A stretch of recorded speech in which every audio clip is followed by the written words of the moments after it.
Are you searching for the best in online black radio? Then go to blacktalkradionetwork.com, helping you filter through the noise. Real talk, black talk.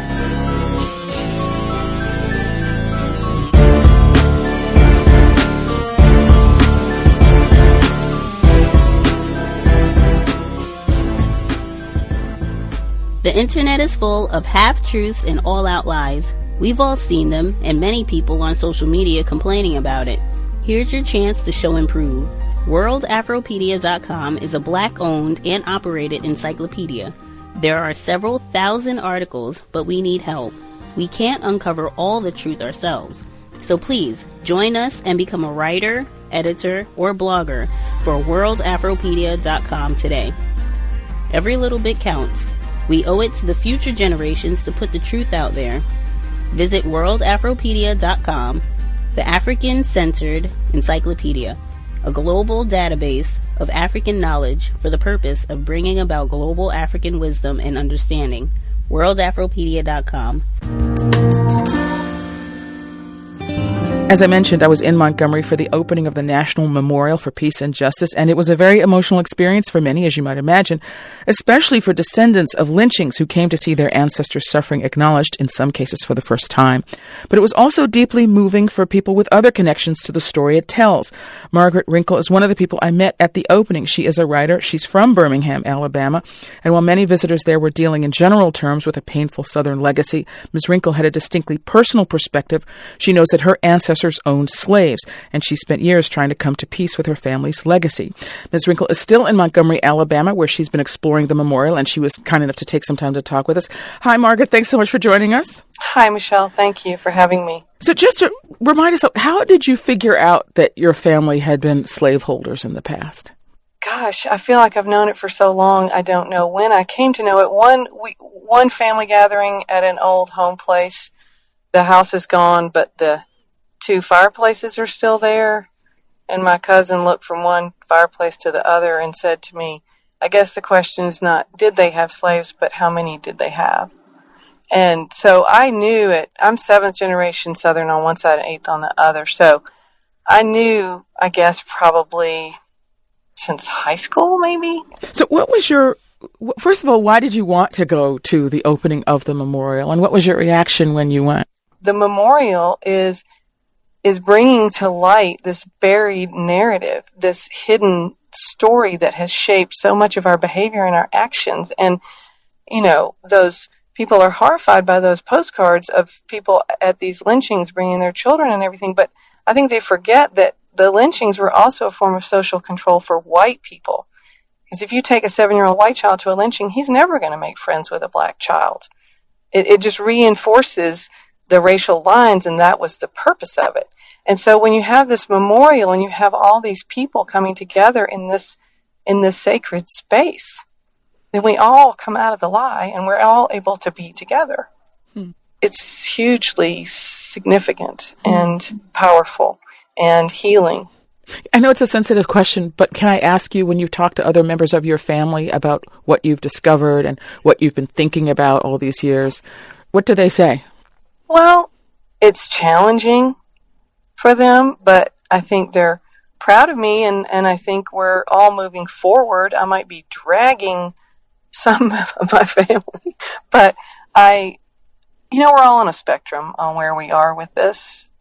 As I say to them, I'm the first post-civil rights movement generation. I was born in July of 1963, so I'm the first generation who was actually taught that we're all equal. So I'm the first generation who's had the benefit of that being the norm. What do you say to those who say, and we hear it all the time, like, that was a long time ago. It has nothing to do with me. Black people need to get over it. Stop talking about slavery, stop talking about Reconstruction, stop talking about lynchings. That's just an excuse for not getting your act together, not going to school, not taking care of your kids. And clearly what I say to that, What do you say to that? What I say to that is the people who got their act together got lynched. It was an economic terrorism. One of the reasons people got lynched is that they were successful, economically competitive. We're looking at the aftermath of a very intentional campaign. And so we have to be very intentional addressing that campaign, acknowledging it, and trying to move forward from here. Margaret Rinkle was kind enough to talk to us from Montgomery, Alabama, where she's attending the opening of the National Memorial for Peace and Justice and the opening of the Legacy Museum. Her latest novel, Wash, came out in 2013. Margaret, thanks so much for talking to us. Thank you, Michelle.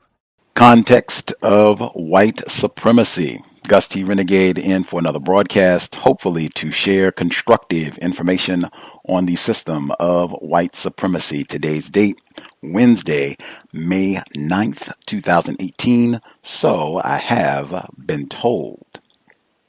Our broadcast for today, this is the makeup. We were supposed to do this actually 2 weeks ago. We had to reschedule twice. Third time was the charm. In this instance, before I get to the information about today's broadcast, that segment on the lynching memorial that just opened in Alabama within the last few days, we've talked about it before. I have encouraged and will continue to do so. I know we have listeners in the Alabama area. If you all have the time, if you think it's worth your time and energy, make a report, make a visit. If you're close, if it's within 30 minutes or an hour, I think that might be where, if I was in Alabama, if I lived within 30 minutes, an hour, I would make a trip. I would probably do at least one broadcast from there, regardless of what I thought about it. Just, it's here. I'm going to check it out and do a counter-racist assessment. We would love to hear. You can write it up. You can come on the program and report, give your thoughts. That would be great. All that said, the portion in that segment where they said the white guest, where she said that these lynchings of black people, that this was a form of social control for white people, I vigorously disagree, strongly. I cannot state it more emphatically. This is a subject matter that we've talked about on this program for a lot, nearly 1 decade of broadcasting. If you want to book specifically, Amy Louise Wood, Lynching and Spectacle. She was a guest on the program in 2016. We talked about that extensively, and I do not remember at all. This is a white female historian. I do not remember at all the primary reason behind lynchings and castrations of black people being, this is social control for white people. I remember it being exactly what her book said, lynching and spectacle. This is entertainment. Having whites collectively take part in the social ritual, the religion of white supremacy, which involves mutilating, butchering, castrating black people. That is exactly what I remember the thesis to be, and I think that is an act of racism. Anytime any white person starts talking incorrectly about racism, white supremacy, major suspicion, and that should be pointed out every time. That said, our broadcast for today. I've been practicing yoga since my residence flooded. It's been 5 months now. I've been talking about my yoga practice extensively, and even sometimes racism and yoga intersect directly. I've talked about that pretty much every That's all we talk about now on the cows is Gus T's yoga practice. So I said, this was in February. I went to the yoga studio. When I first get there, I look, they have all the flyers for their coming events. So I look, flyers up, deepening series, Unpacking Whiteness. It's going to go on for 6 weeks. I think, wow, I think I'll be here for this. I want to check this out. So I read, what is this all about? What is whiteness? What is white privilege? How can folks who identify as white become more aware of internalized racism and white supremacy in ourselves and the world? And how can our spiritual practice support white folks to courageously follow this inquiry without collapsing in shame and guilt? It goes on, it has more information, but I checked it out. I said, wow, this is amazing. For the host of the Context of White Supremacy, I definitely want to check it out and attend. I inquired about attending. I was not exactly welcomed with open arms, despite the flyer stating specifically, no people of color who wish to participate in this series will be turned away. Again, Gus T was not exactly welcomed with open arms. I didn't attend, but I thought, hey, I can just reach out to the facilitator and see if we can get her on the program, and that'll be the next best thing. And then listeners can hear about this deepening series on Unpacking Whiteness, the facilitator for this 6-week course, which just ended on April 4th, no doubt. That should be an important date for a lot of reasons. But for this course, the facilitator, she is a Seattle psychotherapist and facilitator. She's been practicing and studying the Dharma for over 20 years. She's passionate about bringing together tools for awakening and social justice. On top of all that, she is a mom. Joining us live from Seattle, Washington, my part of the world, our guest, Mrs. Anna-Brown Griswold. Miss Griswold, you with us?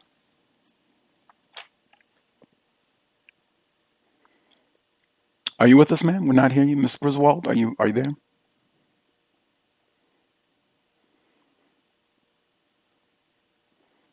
Oh, let's see. Oh, got her. All right, we got you. Are you with us now? Hey, Gus. Yeah, right here. Wonderful. So glad that we could have you on the program. We're able to reschedule a few times after some conflicts and what have you. For listeners, I'm sure for a lot of folks, this is their first time hearing about you. Anything that you would like to briefly share with our listeners about who you are, the work that you do? Sure. I guess I'd first say, in offering this course, it's not because I am an expert. If I have any expertise or anything to offer, it's like I'm trained as a psychotherapist. I'm trained in, what's called behavioral sciences, and then a long-term meditation practice. And I'm passionate about racial justice, undoing white supremacy to whatever degree I can. And so what I'm most curious about is how to bring tools to change white people's behavior. That's what I'm interested in. Fascinating. Okay. And you are classified as a white person? Yes. Okay. Even before I get to the definitions and what have you, I'll ask, do you think that it's logical for me, a black male, or for any non-white person in the world, do you think it's logical for a non-white person to be suspicious of any white person, including yourself, that individual could be racist if they're classified as white? Do you think it's logical for a non-white person to have that suspicion? Absolutely. Of any white person, including yourself? Oh, totally. Okay. Yeah. Other quick question before I get to my definition, or I guess this is more of I can put it in the form of a question. I've concluded that one of the primary ways that people classified as white, like yourself, practice white supremacy racism is being deceptive, and particularly when having discussions with non-white people about white supremacy racism, which was what was happening in that audio clip. I forgot that the white person that was speaking was talking to a black person during the interview. I found that what happens consistently in those type of exchanges is that white people are not honest. It's not that they're guilty. It's not that they're shameful. It's that they are deliberately, willfully not using the most accurate words when describing or talking about this problem. When non-white people ask questions, they will not answer the question or use a lot of unnecessary words. On this broadcast, we'll say buckets and buckets of words. They'll take 5,000 words when the answer could have taken 20 words. And what it does is it promotes confusion and it wastes time. But I chalk all that is practicing racism. So to the best of your ability, can you make an effort to be efficient, precise, to make sure that you do actually answer the question and just as accurate and honest as you can be while speaking with us today? Yes, totally. And I would say, if I'm doing otherwise, let me know. Let me know, and yeah. We will do so, listeners. You have been given permission to let her know if we think she could be practicing racism in how she's responding, being too wordy, or not responding to the question. Okie doke. Definition. On this program, I ask all of our guests. I use the term racism and the term white supremacy. I use them as synonyms, and I use the same definition for both terms.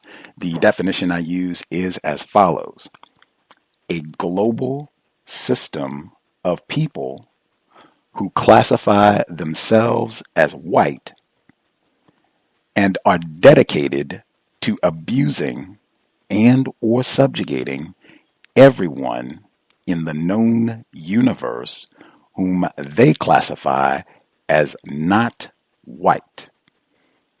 Do you think such a system exists? Do you think that's an accurate definition? Yeah, that I have no doubt such a system exists. Yeah. And I think it's really a close definition to the one that I use from a woman named Elizabeth Martinez. And she adds, and it's probably in there already in what you shared, but she says specifically for the purpose of maintaining and defending a system of wealth, power, and privilege.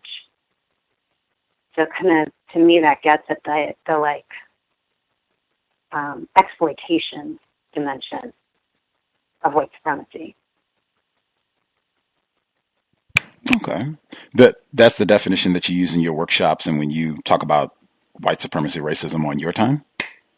Yeah, I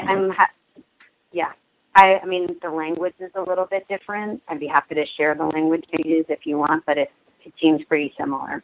Let's hear your definition. Sure. And this isn't mine. I want to credit Elizabeth Martinez for this definition. She says, white supremacy is a historically based, institutionally perpetrated system of exploitation and oppression of continents, nations, and peoples of color by white people and nations for the purpose of maintaining and defending a system of wealth, power, and privilege. Okay. Listeners can ponder on that. I emphasize the importance of making sure that there is a definition of racism and that people give their definition so folks can process that, see what they think. If you have any questions about the definition, feel free. We'll have time for listeners to speak as well. Before I get to some of what you are attempting to do with your workshop, just your work as a psychotherapist. What do you do specifically?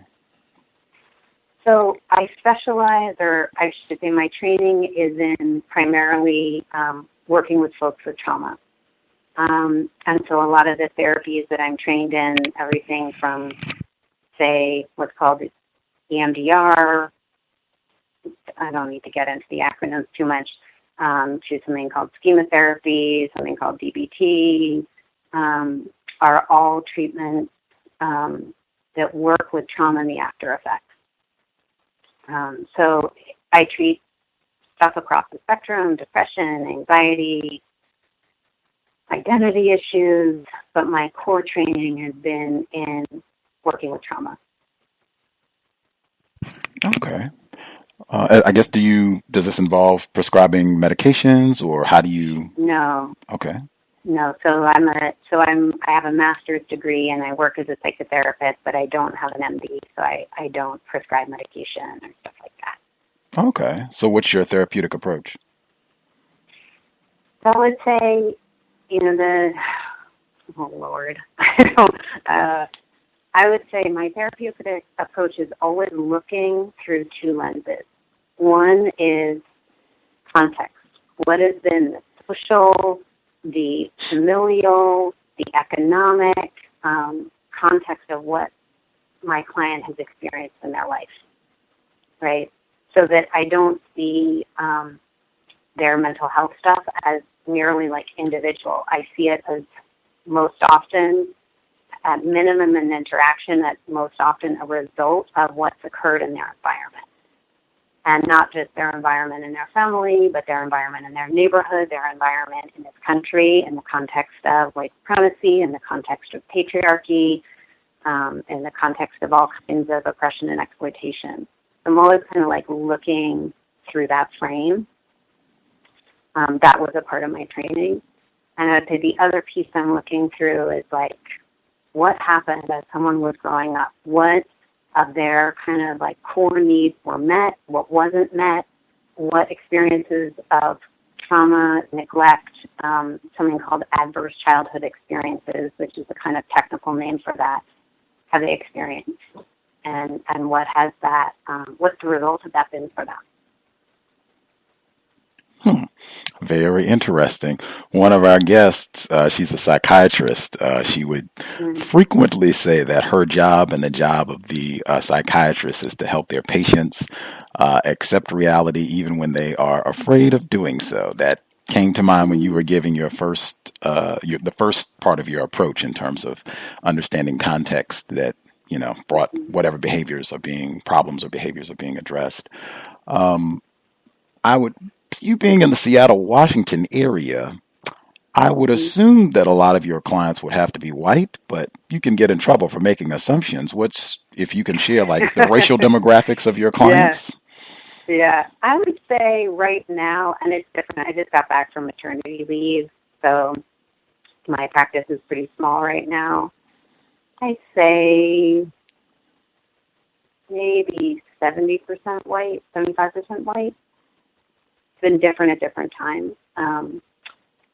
And I'm pretty clear with folks who are, people of color, non-white, who choose to work with me,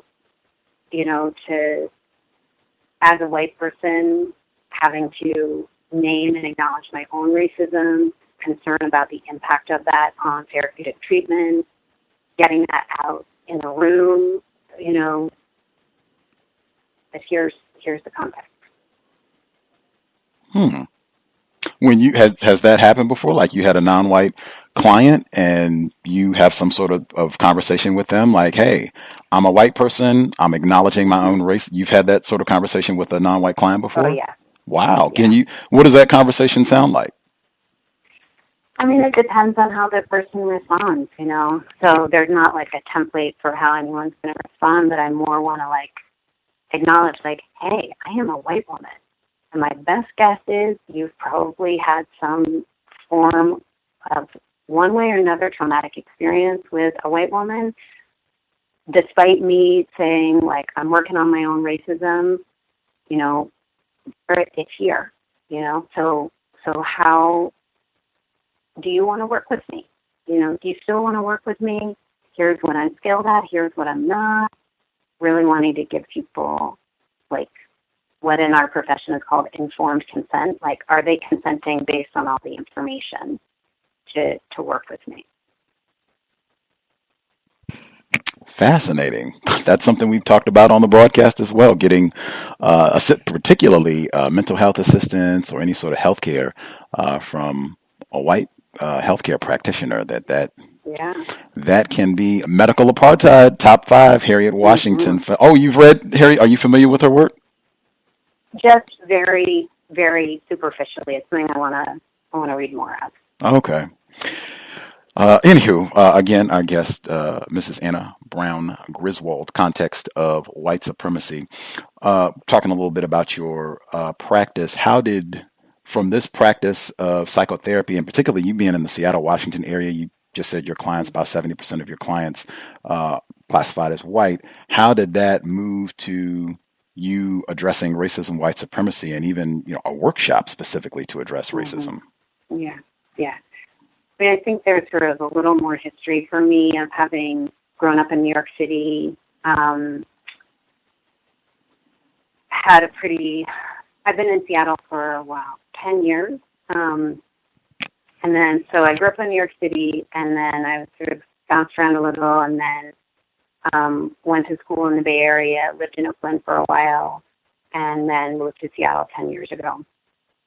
And so definitely, I would say, had the privilege to learn from some people who I hugely respect about systems of racism, white supremacy.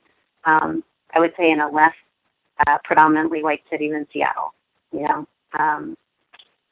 so whatever education I've been lucky to have, it wasn't primarily here, although there are people doing amazing work here in Seattle. What was the second part of your question? How did I come to do this work here? Right. Just how did you, from your work in psychotherapy, get to doing work addressing racism, white supremacy? Yeah. So I think, basically since I was in my late teens, early 20s, it's something that I felt passionate about, trying to educate myself about, trying to work on my own racism. And then, so about 10 years ago, I started grad school maybe 12 years ago in psychology, and went through that and was like, there are a lot of problems with psychology. Not saying that it's not wrought with white supremacy racism too, but there are also pretty specific tools for behavioral change. So like so much of what I work with my own clients is in a way like technologies of how to help people change what they're doing, how they're thinking, what they're doing, how they experience things, how they act in the world.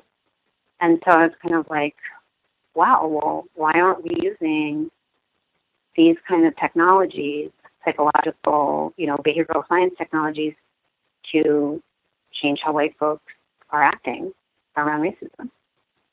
So that kind of like brought that together for me. And I've been practicing Buddhist meditation for about 25 years, and in the Buddhist groups that I was a part of, starting to basically address race and racism in those groups. They're called sanghas, or in those groups, and try and use some of the, not just psychotherapy tools, but spiritual tools to address it. So having kind of worked in my own like small circles with them, just sort of evolved from there. Does that answer your question, Gus? It does. It does. I will certainly have more as we proceed, but kind of, at least for listeners, for really any non-white person, regardless of what you think about my views or Mrs. Anna-Brown Griswold's views, that a very important question that I think every non-white person should process and come to a conclusion on: what does it mean to be classified as white? Very important question, and at least in my view, it's very important to come to an accurate answer to that question before moving to how do we solve the problem of racism, white supremacy, and specifically what are our expectations of white people. Very important to have an answer to that first question: what does it mean to be classified as white? Really getting to that. And this is one of those where I said before, where you can ask white people a question and they will give you 10,000 words for an answer that could maybe be given in 20 words, where I say that's a major act of racism, white supremacy, because it tends to cause confusion. If you could give us this one efficiently, in your view, what does it mean to be classified as white? The first thing that comes to mind is to be classified as white means a huge array of privileges that come at the expense of people of color, non-white people. Whether that's in education or in economic terms or in criminal justice or in just walking down the street.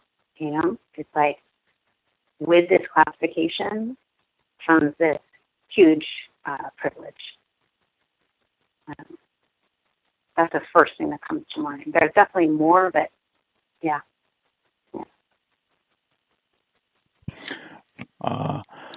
That's one, that P word. Well, I'll ask a question even before. Do you think it's most accurate in a system of white supremacy racism where individuals classified as white dominate in all areas of people activity worldwide? Do you think it's more accurate to say that white people have privilege, or more accurate to say that white people have power? Power. Yeah, that's a good point. I've concluded the same thing. I brought that up over the years. I know Dr. Peggy McIntosh, she's often credited with the white privilege vernacular. She's a guest on the program. I think she practiced white supremacy. And the interesting thing is that Dr. Peggy McIntosh has more recent literature published. That white privilege nonsense, racism, is like decades old. in her more recent literature, she has a bold-faced sentence that says white people should be more willing to use the word white supremacy, not white privilege. She totally ignored that. Even she ignored her own work practicing racism, in my view, when she was on the program to stick with white privilege. But in my view, the pattern, this is not even a one-time, like this is just an Anna-Brown Griswold. Predictably, when we have individuals classified as white, doesn't matter if they're in their 20s, teens, 30s, 80s, hundreds, what part of the world, very comfortable with privilege, very comfortable giving long lists of the type of privilege that they have to be able to move to cool places like Seattle with an astronomical cost of living and hang out and do cool things like go to yoga and have workshops. They can list that for eons. I can drive drunk and not be stopped by police or be escorted home. The question, how do you practice racism, white supremacy? That's when the crickets come out. And that, in my view, really gets to the essence of what does it mean to be white? Not, I just get these goodies and it's dumped on me. That makes it a very passive thing, as if whites are just hanging out and this is just dumped on me and I didn't ask. And that's not how this works at all. In fact, getting to the verb of the matter, to that question that I asked that I don't, and in my view, that would be an act of racism, white supremacy, I suspect, on the part of our guest, Mrs. Anna-Brown Griswold, because I think I've taken a totally different perspective. White people aren't ignorant about racism. White people can't be ignorant about racism. We've had some white people that have gotten right to the crux of what it means to be white in about 5 seconds, no flinching. So I'll ask a different question to really get back to the question I asked previously. What does it mean to be white? Can you cite some specific examples of how you have practiced racism?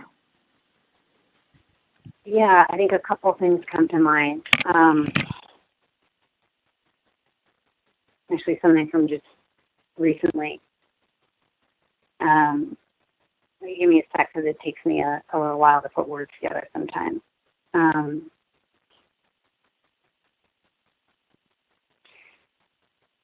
Economically, that I have not engaged in work around reparations is an act of white supremacy.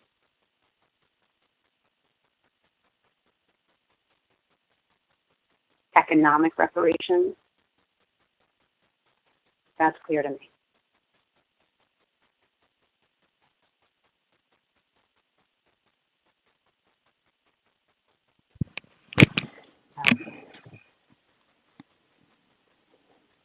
I'm also just kind of scanning through like my last few weeks. And if you want to respond to that, go for it, Gus, while I'm thinking.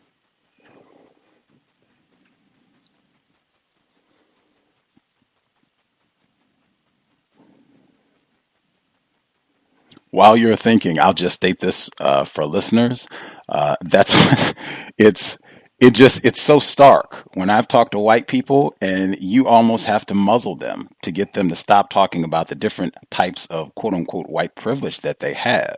And I mean, talking to white people that are not like 10, we're not talking to a white person that's 20, to say, well, list some ways that you've practiced racism, and consistently, white people cannot think, or it's a struggle to think of any. That, to me, is stark and suspicious. That can't think of any times where you've practiced racism, white supremacy. Omission is a big one as well, because I know there are snitching. That is going to be the new campaign on the cows.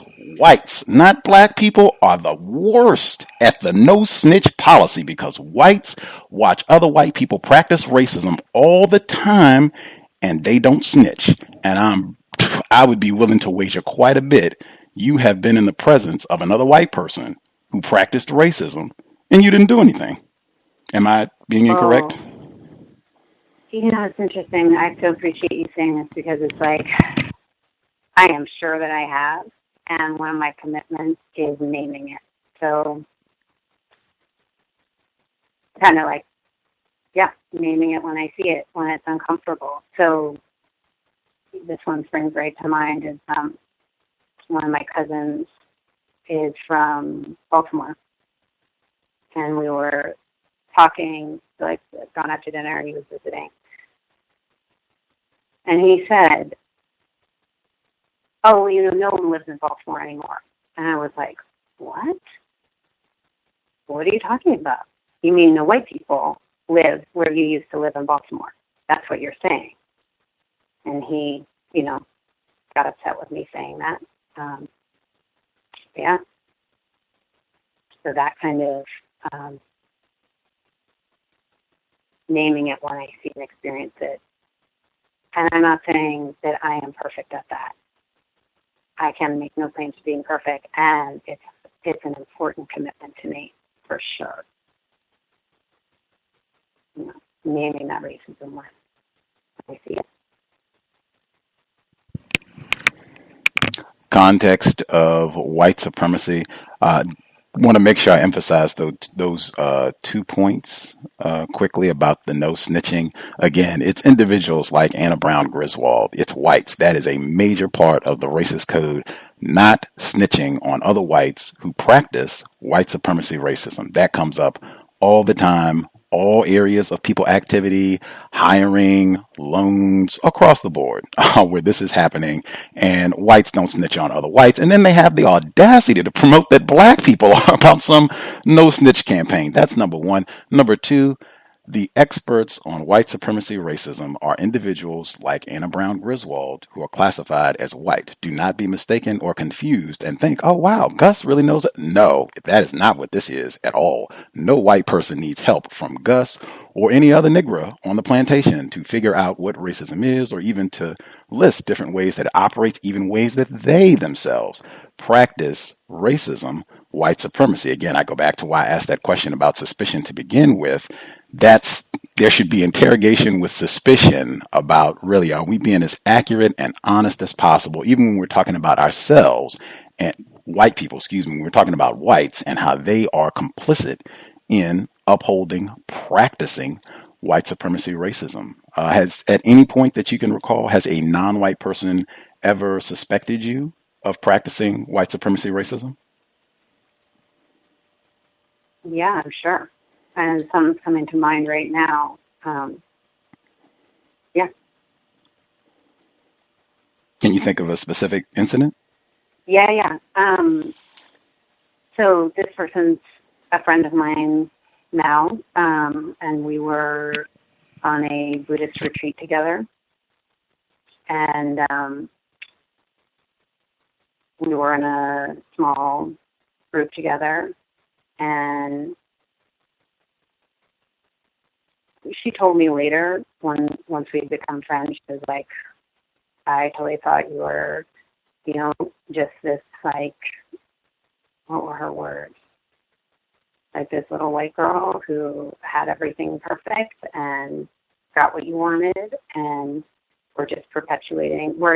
I assumed you were going to just contribute to perpetuating how things are here. Yeah. I guess you said you all are friends, so I guess she doesn't feel that way now? I'm guessing, from what she says, she doesn't feel that way anymore.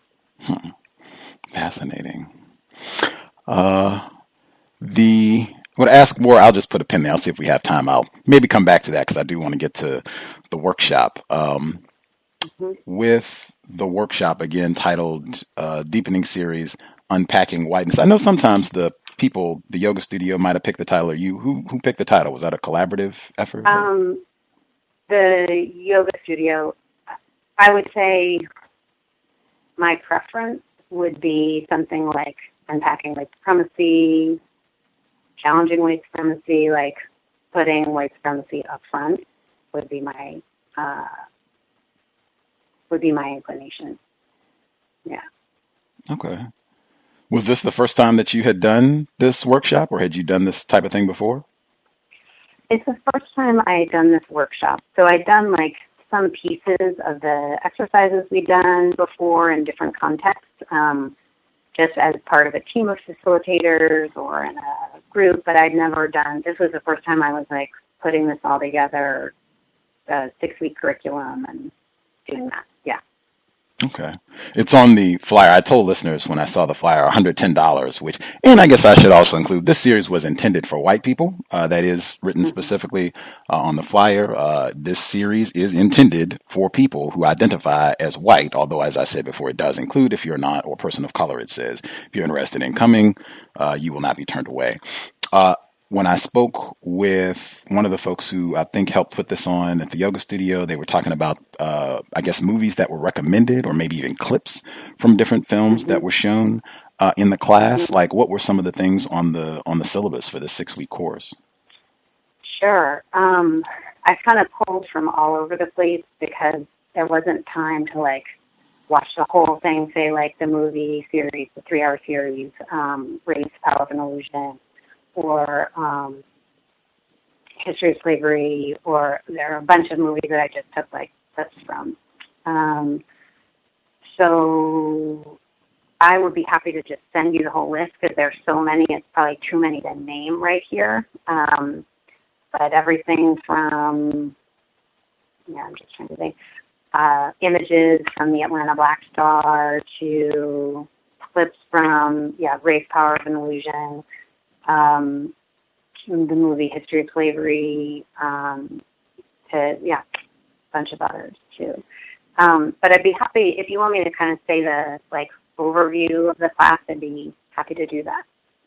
Oh, sure. If you could email me the syllabus, I'd love to check that out. I'm sure some listeners would be curious about that as well. But yeah, if you want to give us kind of a quick overview of what was supposed to be the intended goal of the course, that would be great too. Yeah. So for me, I would say, like, the intended goal is to both educate white folks that the U.S. as a country was built on Native genocide and chattel slavery, and then the theft of land from Mexico. And that it's not like racism or white supremacy was secondary. It's not like it was an add-on. It was like from the beginning of this country, threaded in was a system of white supremacy that was built. And to give people that context, to kind of like break down this myth. And then from there, so it's like a couple weeks of history, then looking specifically at like white folks' behavior in a individual way, so-called microaggressions, we just say aggressions, the concept of white fragility, how to work internally with that, and then looking at how do we build a culture of outrage about this, and at the same time learn how to acknowledge and change our behavior. So that's a big goal, but if there was even any, I'm hoping for just even a drop in the bucket on that. We do talk about metaphors on this program. Drop in the bucket, indeed.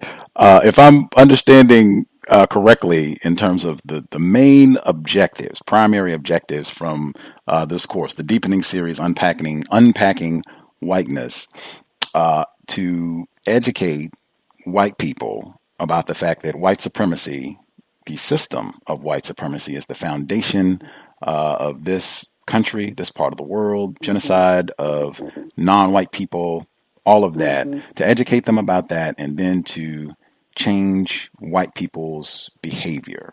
I come back to what I said before, and this is major, and in fact, Gus T personally has written dozens of articles for Atlanta Black Star. One of them includes why white people can't be ignorant about racism, and this is one I would, if we have any newer listeners, non-white people, I'm really only talking to non-white people, this is kind of a big one.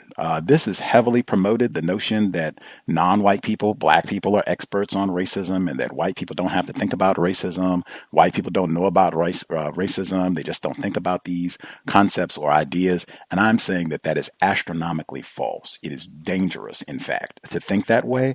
I'm saying, I'll just say it again, people like Anna-Brown Griswold, they are the experts, PhD experts on white supremacy racism, not Gus T, not any other black person in the known universe, not any other non-white person. I don't care how many PhDs they have, books they have published.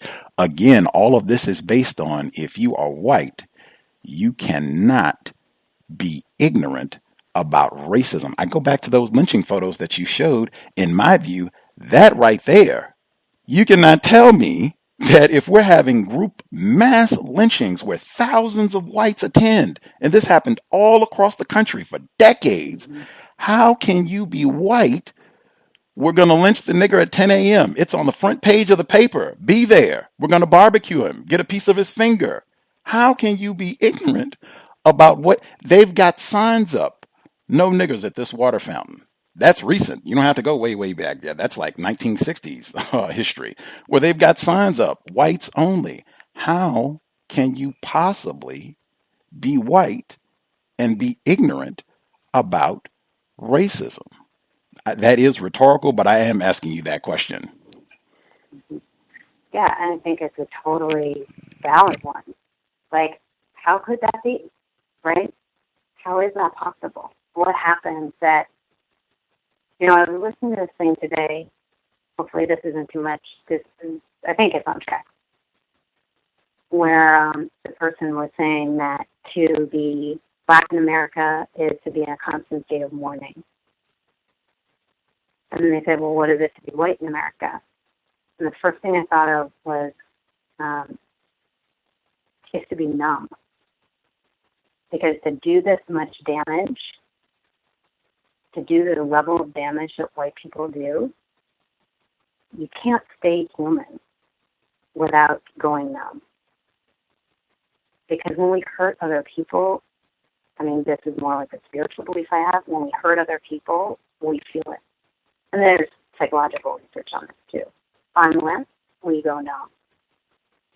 And I'm like, wow, what is this numbness? This, and I'm not saying that is the only quality, but it's certainly one that I see a lot among white folks. It's this kind of turning away, denial, numbness.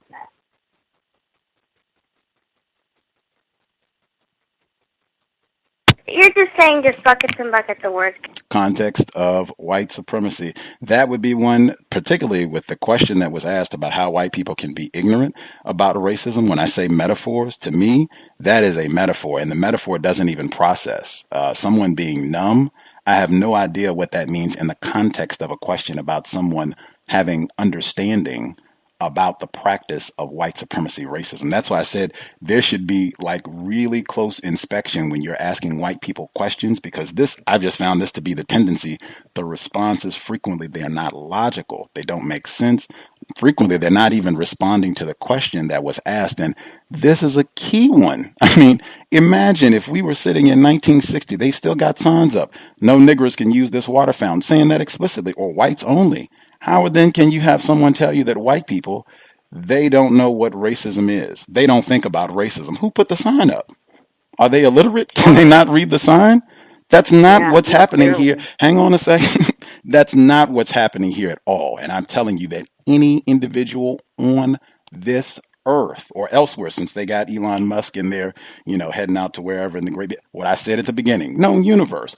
Any individual classified as white in the known universe, our guest included, who is saying, promoting, suggesting anything that suggests that whites don't understand or need to be informed, educated about white supremacy racism, that right there is the act, the practice, the refined practice of white supremacy racism, in my opinion. And again, just to make sure that folks, non-white listeners, have a clear example, in my view, a white person who is ignorant about racism, what that would look like is every single black person that goes to the bank that day gets a loan approved. That's what a white person who's ignorant about racism would look like.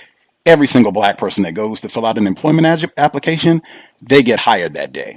When other whites come, what in the world? Who hired all these niggers? How did they all get here? What is going on? What do you mean? What's a nigger? I just hired him. He came in. It was great. That's what a white person who is ignorant about white supremacy racism would look like. I don't see that happening anywhere in the known universe. Am I talking crazy, Miss Anna-Brown Griswold? And feel free, if I'm not being logical, let me know. No, that makes sense to me. I'm like, I have some more thoughts, but I'm like, yeah. Like, if there, then, and that's a good example of, like, if you think that white person has no understanding of race or racism, then why is there, what was the study? It was like someone with a quote-unquote black-sounding name, they did submitting a resume versus a white-sounding name was rejected like 70% more of the time. It's because there's racism. No, it's, in my view, it's because white people can't be ignorant about racism. And I'm just pointing out, Miss Anna-Brown Griswold, she could have brought that up before. That's what I said. Like, whites, in my view, in my experience, they have done far more reading on these subject matters. I bump into way more whites who have read these type of studies, and they know about the black sounding names and racist employment practices, medical apartheid. I didn't hear about that book from a black person. It was a white Seattleite, a white woman no less, who said, Gus, you should get medical apartheid. I think you would like it. It's great. It just took a while for us to get it on the program. Back to the whitening series. What they said, I was told by one of the participants, white woman, that lynching photos were showed and that you all did meditation around the photos and thinking about what was the whites who were present, their individual complicity with the system of racism, and maybe even these lynchings that happened, decades before they were even born. What was the response to the showing of these lynching photographs? I think at first it was horror. Like, and I guess I'll even send you one of the photos if you want to see it, because there's a little bit like you were talking about before, like in one of the photos, here you see this man's mutilated freaking body. And then you look at the white people below, and there's like a crowd, including kids, and they look like it is a picnic. And it is so messed up. Like, what was going on in those people's minds? What level of distortion, and frankly, from my perspective, like pathology, was happening, that they did that, and they were acting like it was a freaking picnic.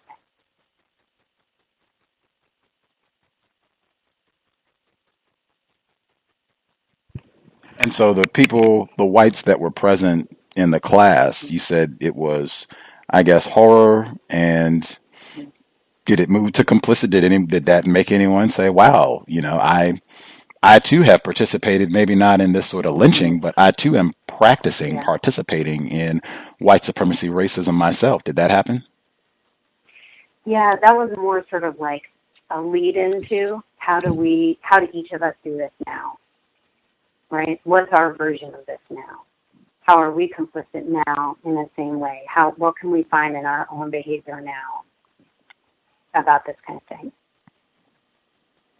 It probably looks different, but what's the thread? Were there responses in terms of how whites, including yourself, are doing this now? What were some of the responses? Yeah, I mean, I can speak for myself. I'm honestly forgetting what some of the other folks said. But even something like calling the police, because in this system of white supremacy, if police are called, that can be, not even can be, often is life-threatening for non-white people.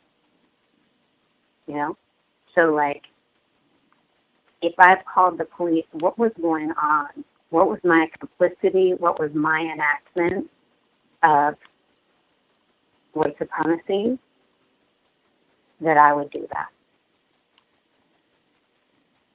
It could put someone else's life in danger.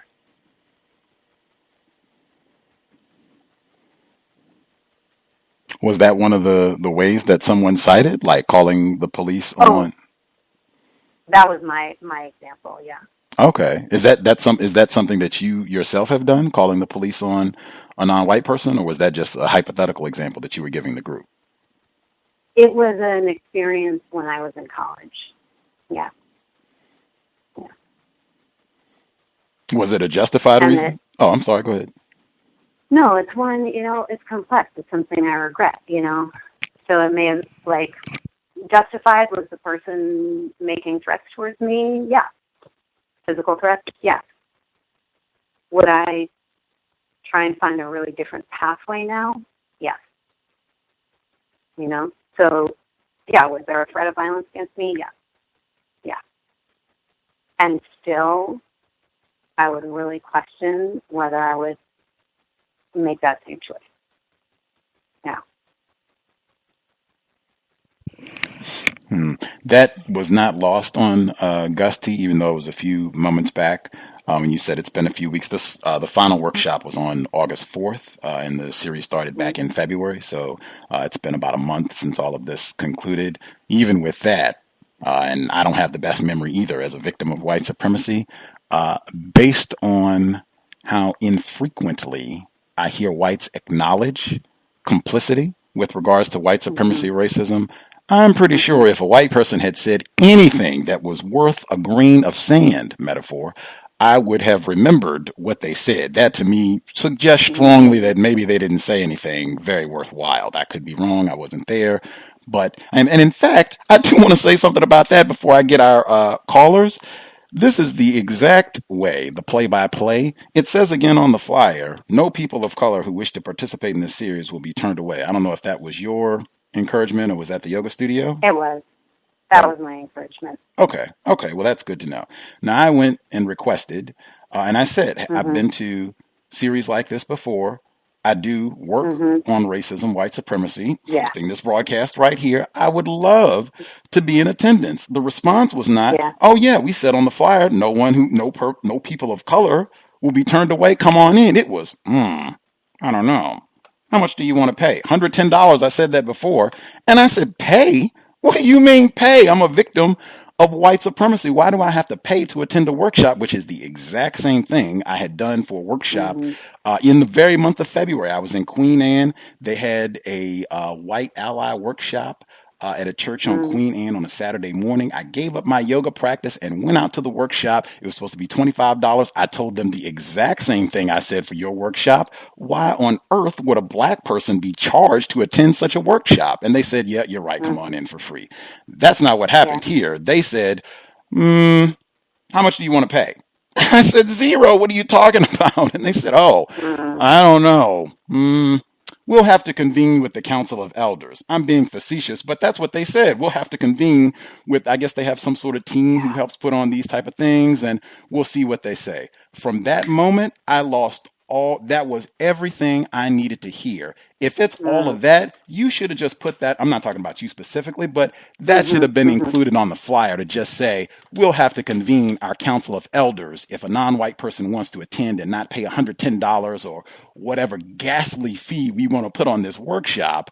Ask and we'll see if we can hook you up. Not no people of color who wish to participate in this series will be turned away. When I see those type of shenanigans, it says that just confirms everything that I've said from the beginning. White people are not going to stop practicing racism. This stuff generally is a waste of time, and whites do a lot of deception with words. Can you give a response to this? Yeah, no, I hear you. I wish that I'd been the one to field that question, and I wish that I'd been the one to be like, of course, come. Yeah. Totally. Yeah, I hear you on that. Context of White Supremacy. Again, our guest, Mrs. Anna-Brown Griswold. Folks have questions on what we've been discussing, the workshop specifics, the number 641-715-3640. The code 564-943#. Press *61 if you would like to participate.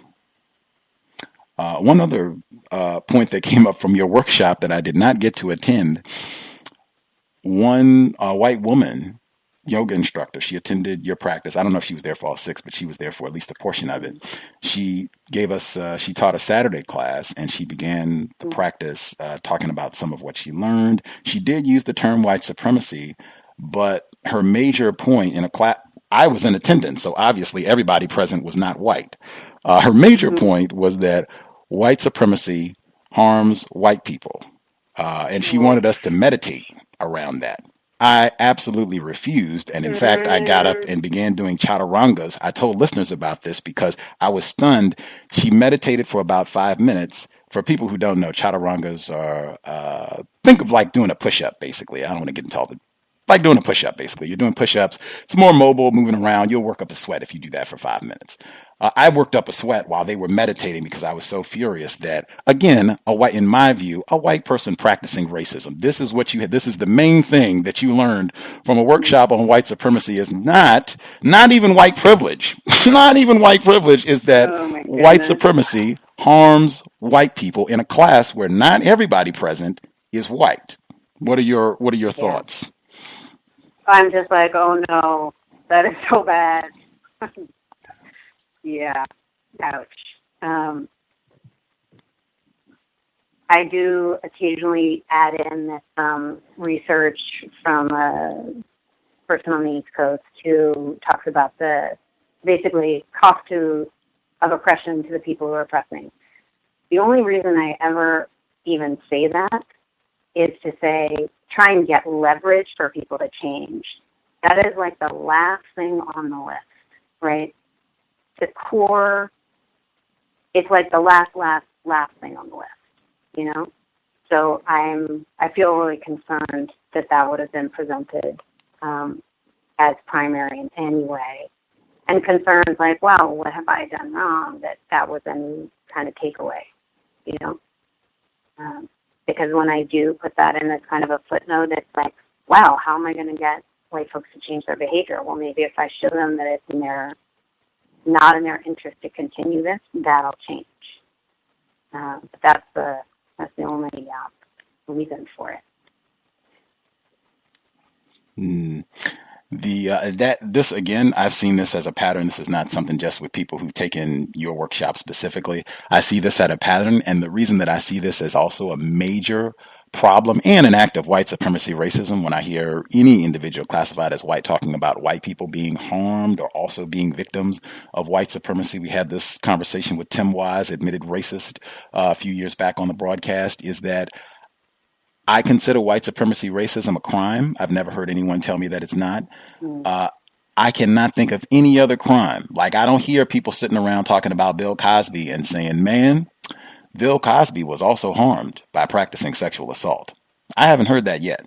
I don't hear any other crime where people sit around and talk about the perpetrator as also being harmed by the crime that they carried out. That is highly, in fact, the only time that I hear that logic employed is when we're talking about white supremacy, racism, and now somehow white people are victims of that too. That is absurd. Ooh, it is an act. I would never say victim. Well, and Absolutely it's the not. same thing. If And- we're saying and victim just one or if we're thing- saying that white people are being harmed, Yeah. in my view, it's the same thing. I do not hear the perpetrator being talked about as a victim or someone who was harmed by the crime that they carried out. Can you think of another example where people talk about how the perpetrator was harmed by their own crime? Yeah, so I can, just because I have some friends who do a practice called restorative justice. And so I guess it's often talked about in that context, you know, like in terms of patriarchy or sexual assault of women, or in talking about like how women are oppressed. So there's a folks I know who are men who say, wow, how are men harmed by patriarchy too? What's the cost to men of sexually assaulting women?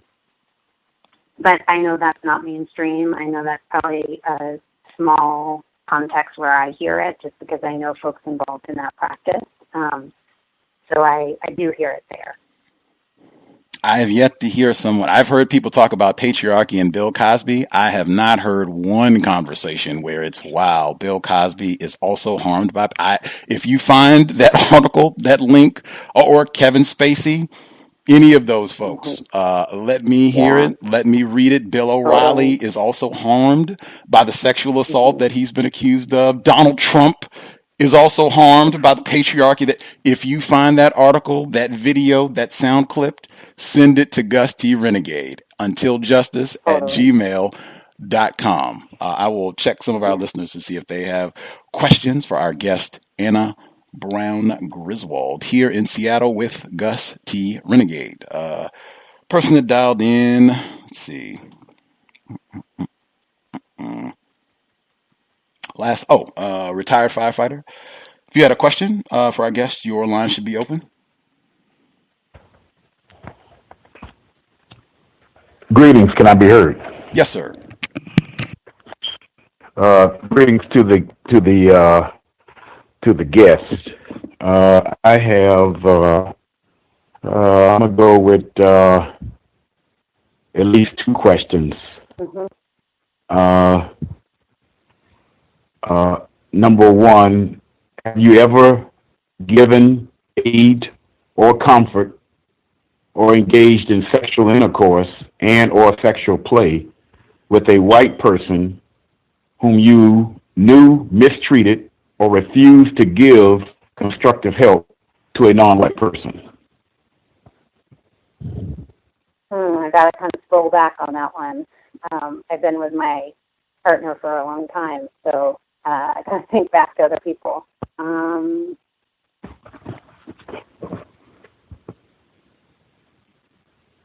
Is that long of a list? It's honestly, it's just a long, long time ago. So that's why I'm thinking about it. I think so. Someone I dated many years ago. Yeah, my guess is that. If I had to guess, I didn't know for sure at the time, but I think after I was like, suspicious. Have you ever engaged in sexual intercourse with a non-white person?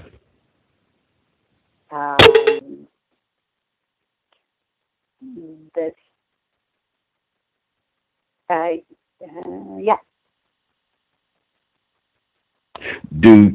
Under the global system of racism, white supremacy, having sexual intercourse with a non-white person, do you consider that to be constructive or non-constructive?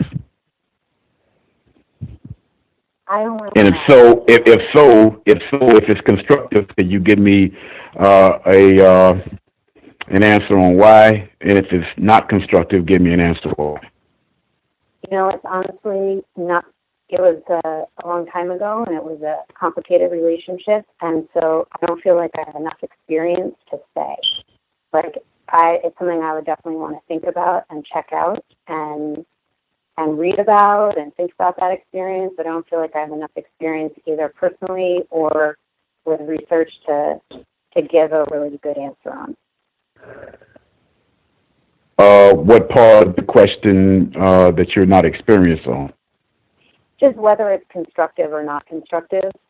If I think back to that relationship many years ago, I haven't gone back and asked him how it was.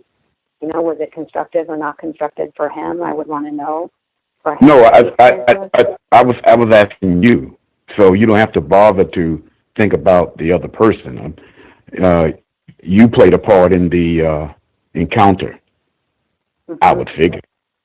So what is your analysis?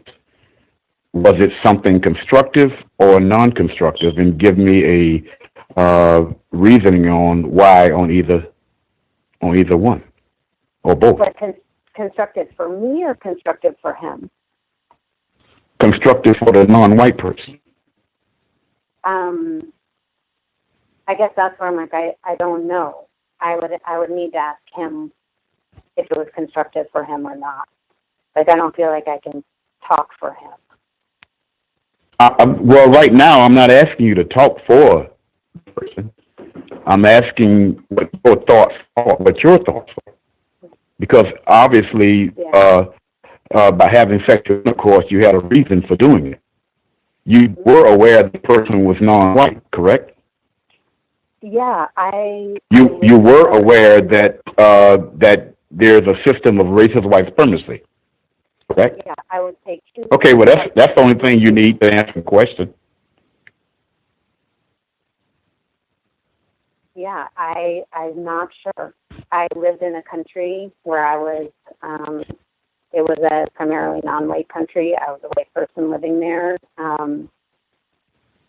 Really. Excuse me, ma'am. Could you stay on course? Because logically speaking, is there another country that actually exists other than the global system of racism, white supremacy? Sorry, you cut out there for a second. I couldn't hear you. Is there any other country that actually exists other than the global system of racism, white supremacy? No. Okay, I'm not interested in any map designation on where you were at within the known universe.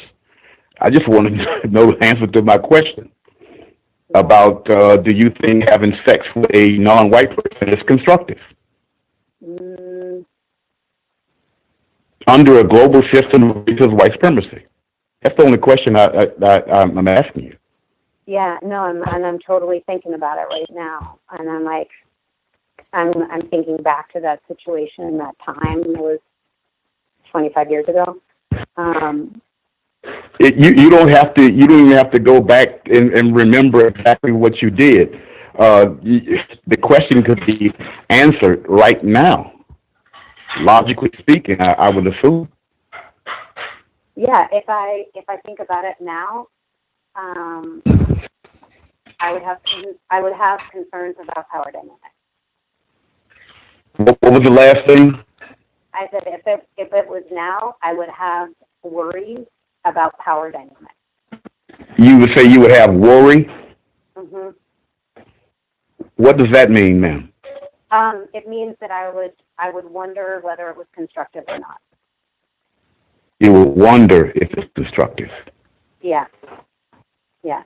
It would make me pause. It would make me It's possible that it's not constructive. Totally.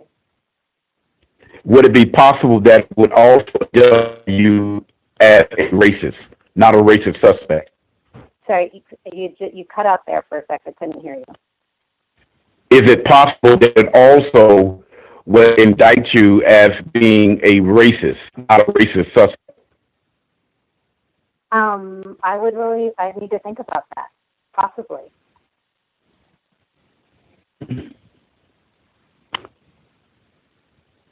Thank you to the guests and to the host. Appreciate that, retired firefighter in Florida. Caller, I know one of the questions, but I'll be quiet.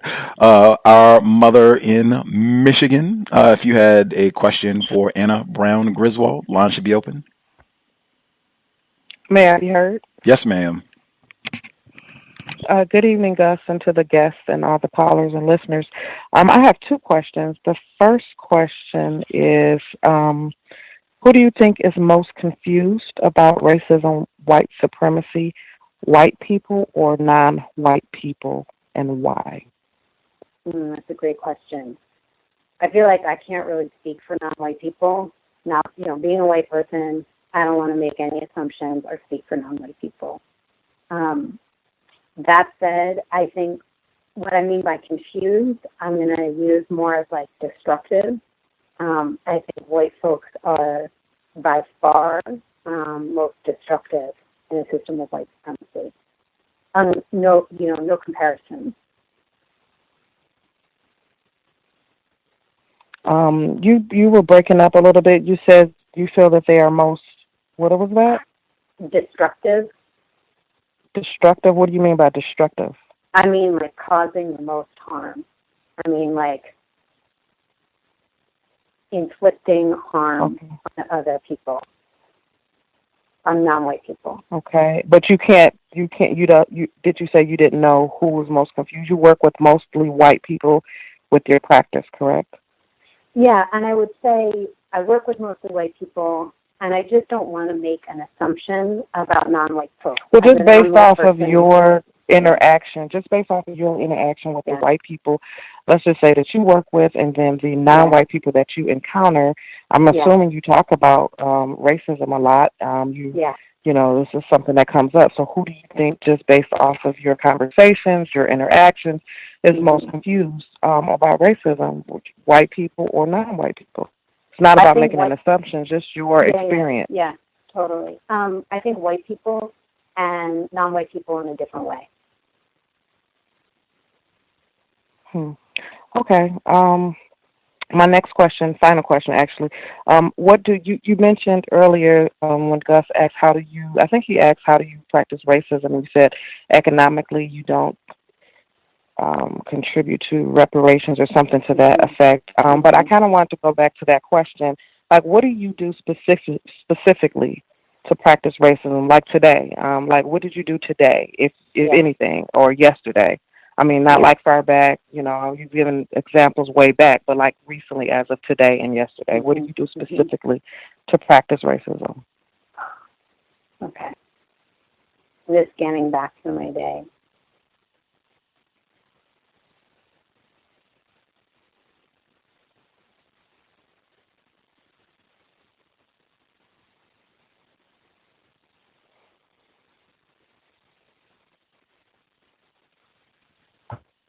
Everybody still there? So, I'm just I'm thinking about my day today and kind of like where I went, what I did. For me, it's also what I didn't do. So, actually, this is yesterday. So in Seattle, there was a big kind of demonstration led by Indigenous women to shut down Chase Make for basically funding destruction of Native land. And I was tired and sick, and still, I didn't go. And to me, that was practicing white supremacy, to not contribute to solidarity and speaking out against this destruction. You know? So when I think about, like, I was going to go, and then I think I overly let myself off the hook. You know, instead of being like, go anyway. You feel sick, you feel tired, do that. This is more important. Go. You know? That's one that comes to mind. Okay. If I can slide one more question in, I promise be the last one. Okay. Okay. Has anyone ever, are non-white people suspicious of you of being a racist? Oh, yeah. Okay. All right. Thanks for answering my questions, and thanks for taking my call, Gus. Yeah. Thank you. Indeed. Context of White Supremacy. Number again, 641-715-3640. The code 564-943#. Press *61 if you have a question. Ivy, you have a question for Anna-Brown Griswold. Your line should be open. Yes, sir. Greetings, Gus. Greetings to the callers on the line and to the guests. Did you say Miss Griswold? Yes. Oh, okay. I have two questions. The first one is, given that if Gus called the police on you, it could result in his death. Yeah. How can patriarchy, sexism, all of that, how can that exist when that is the case? Yeah, that is a great question, you know, because it's like intersectional, because there's where like racism and sexism. So, for instance, if a white man called the police on me, he would not be in danger. But Gus, as a black man, would be, right? No question. So it's not like, sometimes one is more more in the front, So my best guess is if the police were called and it was me and Gus and I'm like a small white lady, he would be in a lot of danger, right? And in that case, racism and white supremacy is what's running the show. That said, if I was in a situation where a white man called the police on me for whatever, that white man would not be in danger at all. In fact, they'd probably be way, way more likely to believe whatever he's saying than whatever I'm saying. So that's where sexism or patriarchy would be running the show. Well, what I don't understand about your answer is that you are only indicting one group of men. That's not sexism. Because if it's sexism, then that would be all men. So again, how can sexism as it is defined and patriarchy be in existence as it is defined if there are a group of men who do not and cannot subjugate women? And I don't know of any evidence that non-white men that they subjugate and are subject to, that any women are subject to any non-white men. So again, how can sexism and patriarchy exist as it is defined if we're only talking about one group of men who are in control? Yeah, I think that's a really good point. That's why I would say white supremacist patriarchy to make that point, right? Because it's not talking about all men. Like when you say white supremacist patriarchy, it's not talking about it's qualifying the patriarchy with the white supremacy.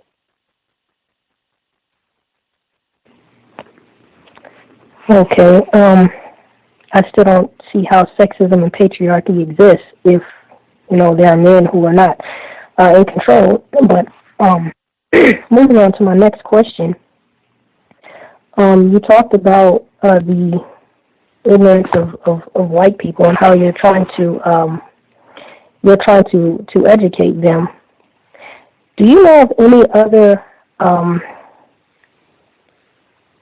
other person or group or anything of that nature who dominate and yet they're ignorant?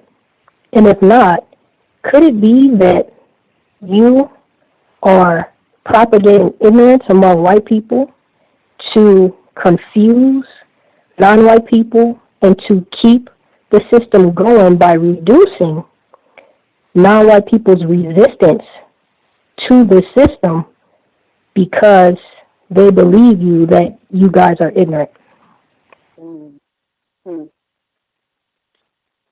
Yeah, I want to make sure I've got the question. So it's okay for me to repeat it back to you? I'm sorry? I said I want to make sure I understand the question. So basically it's like, are there other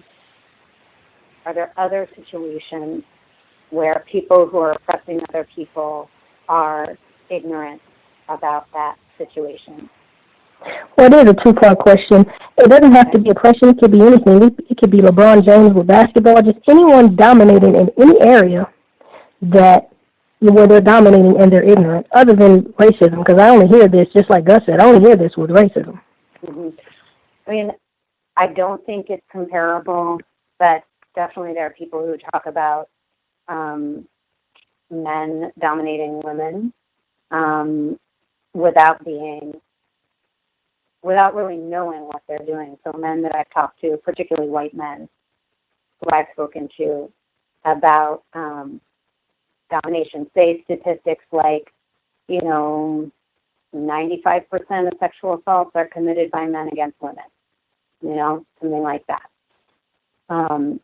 And they have said after a conversation that they hadn't really understood their own domination of women before. They kind of got it and they kind of didn't. And then after they understood much more about how they were, in fact, dominating women. And again, excuse me, ma'am. Could Gus kill you with impunity? Sorry, could you say that again? I couldn't. You cut out for a second. Would Gus be allowed to kill you with impunity? No. So just killing somebody or just raping somebody, how is that domination? Wouldn't the domination be with impunity? Like this domination that you're talking about are, non-white men raping white women with impunity? So how are they dominating just because they're stronger than you and can rape you? Oh, no, the black men are not dominating. I'm saying if white men, say, rape a white woman, which happens all the time, and there is no punishment, they can do it with total impunity. There's something about that where oftentimes they are not aware of the degree to which they are inflicting violence. What is your evidence that white men are raping anyone with impunity? Oh, so like statistics around percentage of sexual assault in terms of reporting to the basically how many sexual assaults are reported versus how many are prosecuted versus how many ever end up in any conviction. So like there's way more sexual assaults reported than are ever taken to court, than are ever, and after that small number that are taken to court, the number goes way down on the ones that are taken to court and then the ones that are convicted.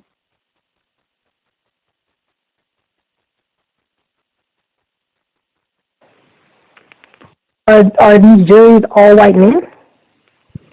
I couldn't hear you there for a second. Are the juries all white men? That's a great question. I don't know. I would have to go check that out. Well, if that's not the case, how is it that it's their fault when it could just be juries that are not convicting you? You didn't prove your case, things of that nature. This is not a situation where, you're being raped on videotape and nobody's going to jail. So, again, what again is your evidence that, they're just raping you with impunity? Well, for instance, there are some cases of that where a girl or a woman has been raped on video and the person hasn't been convicted. There are, unfortunately, instances of that.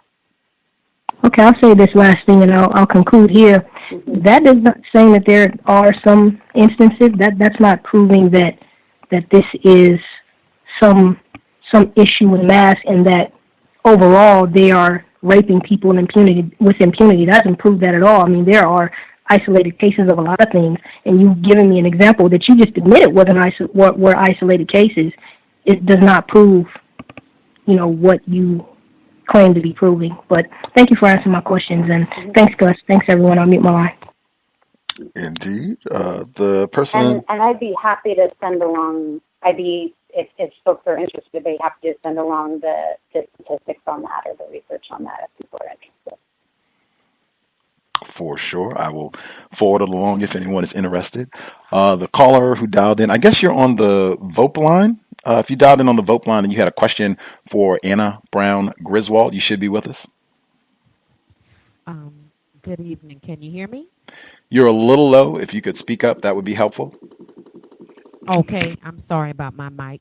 Good evening, everybody. Good evening to the host and the guest. My first question is, what would you be willing to give up or forego permanently in order to counter your racism, and why? Yeah, thank you. That is something I'm thinking about a lot these days. The first thing I'm thinking about is financially. Like, what am I willing to forego of the power I have financially? Getting paid a certain amount. And so one of the things I think about is like, okay, in my practice, here's my fee. And I do what's called a sliding scale, which means I set aside a certain number of slots where I charge very little. And so am I willing to give up some income to be able to serve people who, if they so choose, may need the kind of trauma treatment that I offer. And I would be willing to do that, and I have been, and I'm kind of getting back to that, because it's a sense of justice. Because actually the trade-off between that bit more of money, to me, is less important than the feeling that I'm actually serving people who need it.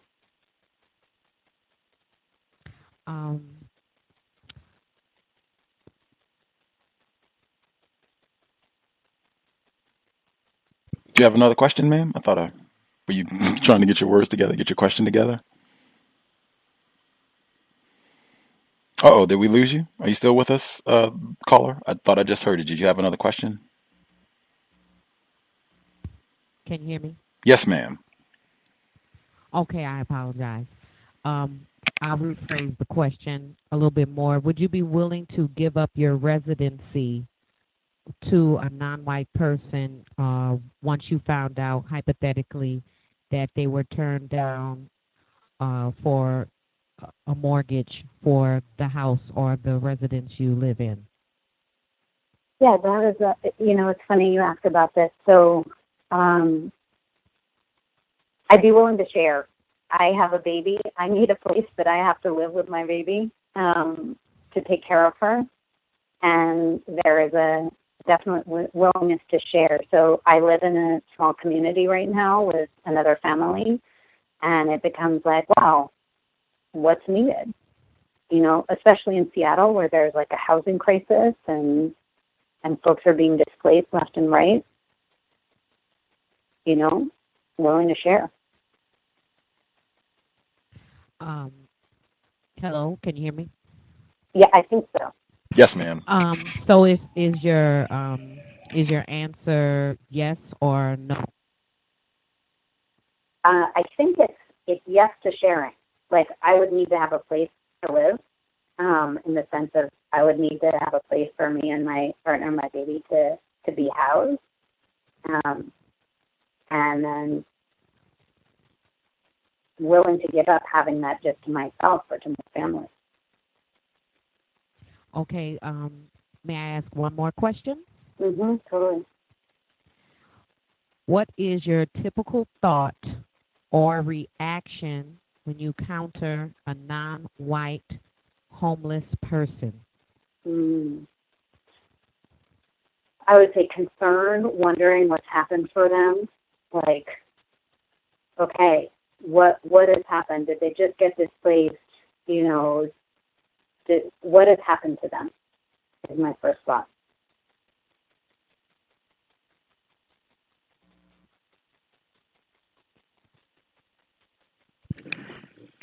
Did that answer your question, ma'am? Yes, thank you. Okay. Context of white supremacy. Different person. Making sure I'm not getting the same folks. Did you have a question? Caller line I just opened up. Yes, can I be heard? Oh, yes, ma'am. Greetings, caller in the great Commonwealth of Virginia. Greetings to everyone on the line.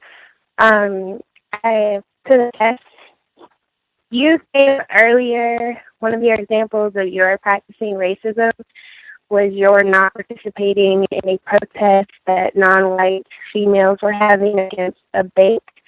Can you explain a little bit more how that is an act of racism? Yeah, to me, it was like,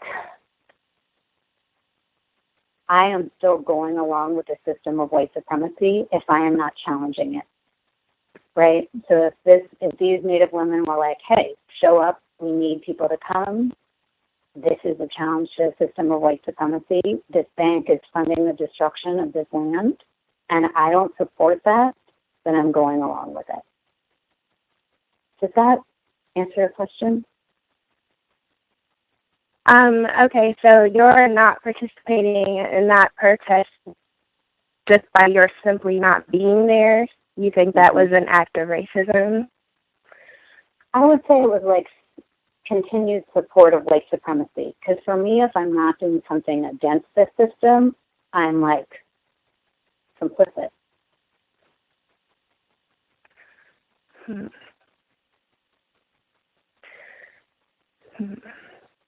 And if you had participated in that particular protest, or what you think was countering white supremacy, how would, or what would you have done there? I mean, mostly just like showing up with my body, you know, and listen to what the leaders were saying and taking their direction about what they wanted people to do. So you think that your just being there would have been enough to counter racism? You wouldn't have had to do anything other than be there? I would say not only be there, but listen to and follow the directions of non-white people.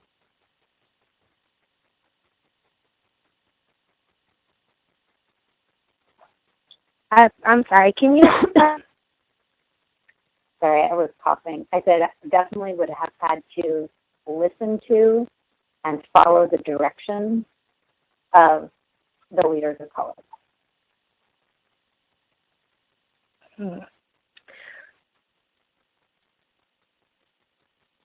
Okay, I'm sorry, I'm a victim, so what would you have listening to follow the direction of non-white people have done to counter racism? Yeah, here's where I would say it was more like countering white supremacy. So one aspect of that, which is here is this system where huge amounts of money are used to destroy the land of Native people, right? Whose land it is, who have the rights of it, and that's being totally overrun. And so to counter that system in even a small way, you know, is to say, like, no, stop this, right, in whatever way. And to do so under the leadership and instruction of the leaders of color who, it's their movement, you know, it's their power. To me, would be a small, not in any way large, like a very small act of challenging white supremacy culture, economic. Okay, and then listening to what you just said and going off of your response to another caller's question about who you think is most confused about racism, white people or non-white people, and you gave the answer, I believe, was white people are more destructive. Mm-hmm. Is that correct? Yes. So being that you think that white people are more destructive when it comes to understanding or misunderstanding racism, what good would it be for a white person to be in a non-white space in their efforts to counter racism if, by what you said, white people are more destructive in non-white people's understanding of racism? Totally. That's a great question. I would only do that if that was requested, which it was in this case. It's like, hey, we need people, white, non-white, anything, to come to this and help us. Then I would. If it was primarily non-white folks who had no request for it, I would not go. That would feel like I was being invasive. I would only go at a request.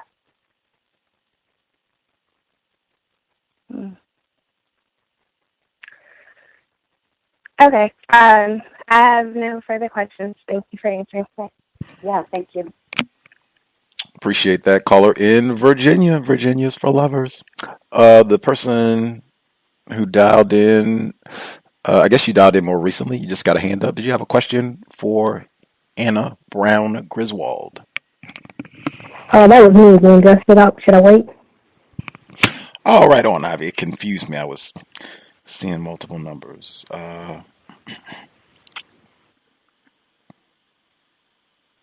Okay. M. Handisi, Mr. M. Handisi, did you have a question for Anna-Brown Griswold? You should be with us, sir. Yes, sir. Can I be heard? Yes, sir. Good to hear from you. Yes, sir. Greetings to you.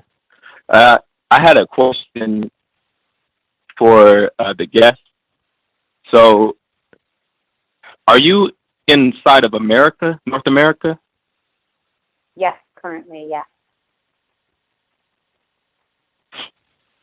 So, white supremacy, as I understand it, part of white supremacy is that people who classify as white invaded North America, and then they had children and stayed here in North America, which I consider that still an invasion. So, why are you still here in North America? Are you here for an invasion? That's, it's such a good question, and it's something I really think about. So my family is from Ireland, and it's the challenge because my partner's family is from Argentina. So, we're kind of going in a different direction. But I really think about that. I'm like, wow, what is it to be here as a white person that this land has been colonized? And morally, is it like, go back to Ireland? And this is a real question that I'm grappling with. Well, I'm wondering more on the legal aspect rather than a moral, Jesus or whatever you want to call it type of aspect. And legally, why are you still here? You mean legally in terms of like? As in, if it's an invasion and I'm a native, I'm an indigenous here, and you're an invader, and you're telling me you have to think about your invasion. I'm just, aside from that you're thinking about it, why are you still in America? Why are you still here? Legally, you're not supposed to be here. Yeah, I get that. Yeah, and yeah, I would agree. And it's like, okay, what is it? How do I come to grips with that and the possibility of leaving? What does comes to grips? You haven't left. You're coming to grips with not leaving, or are you leaving? Are you leaving? I'm in the process of thinking about it. It's my family is here. My work is here. How do I uproot? Where do I take them? Okay, I have another question.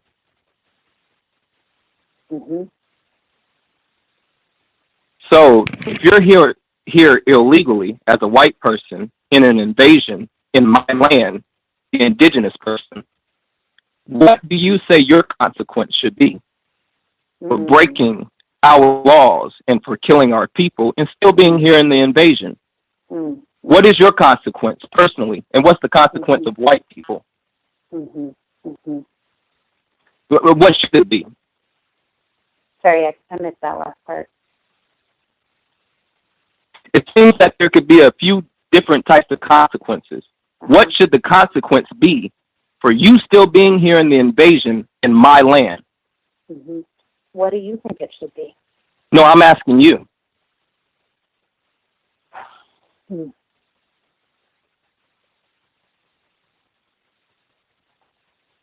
I honestly really answer from my heart.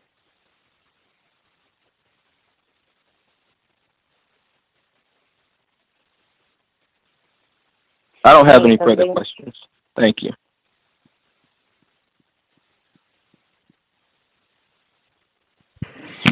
Appreciate that, Imhandisi. Let's see, the person who called in last. I'm having such a hard time picking out the numbers. I don't know, something with this. Last four digits, 8458. 8458. Did you have a question for Anna-Brown Griswold? Hello again. I called from a different line since I had trouble with my mic. May I be heard? Oh, you sound a lot clearer this time. Sorry about that. Apologies again. I wanted to refine the two questions I asked you earlier about foregoing housing and also encountering a homeless non-white person. Would you be willing to share your residency with a non-white homeless person, if they, in fact, verifiably that they're homeless and have been for some time? Yeah, it's definitely something I'd be open to. So I certainly go open to that because I live with other people. I have to get that confirmed by them technically too. But that's definitely something I'd be open to. And so the community that I live in is hopefully going to move in the next year to a space where we would have room for people. So right now it's pretty tight in our home, but we're hoping that when we move that there's going to be a space that we could do that. We could say like, oh my God, do we have a place to sleep tonight? Are you the primary owner or occupant of your residency? No, we rent. We rent our house, and I'm just one of the people who's on the lease. Okay. I also wanted to ask you one other thing. When encountering a non-white homeless person, do you ever or have you ever immediately have a first emotional reaction of fear instead of concern?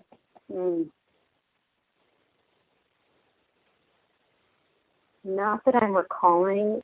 I could imagine if it was at night by myself, any person I see, I could have a little fear.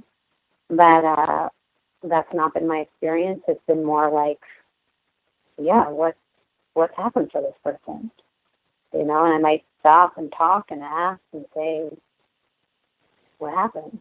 How, do you want to talk? Have you ever asked a non-white homeless person or what was their situation or spoken with them? Oh, yeah. Yeah.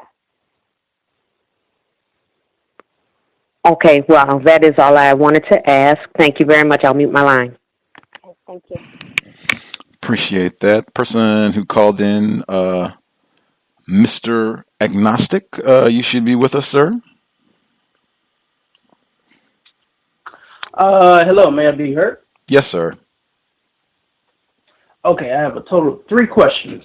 My first question is, if a person who is classified as white acknowledges that racism, the system of white supremacy, globally exists, but takes the stance that they are neutral towards the system of white supremacy, do you believe that the white person is practicing racism by taking a neutral stance? Yes. Okay. Second question. Since you are a white woman, I would like to know, how have you specifically practiced racism on non-white black females? Yeah, that's a good question. So honestly, the first one that comes to mind was in school, and there was a really gifted, really smart black woman, and ways that I was competitive with her and wanted to be as smart as her, and internally thought, I want to be better than her.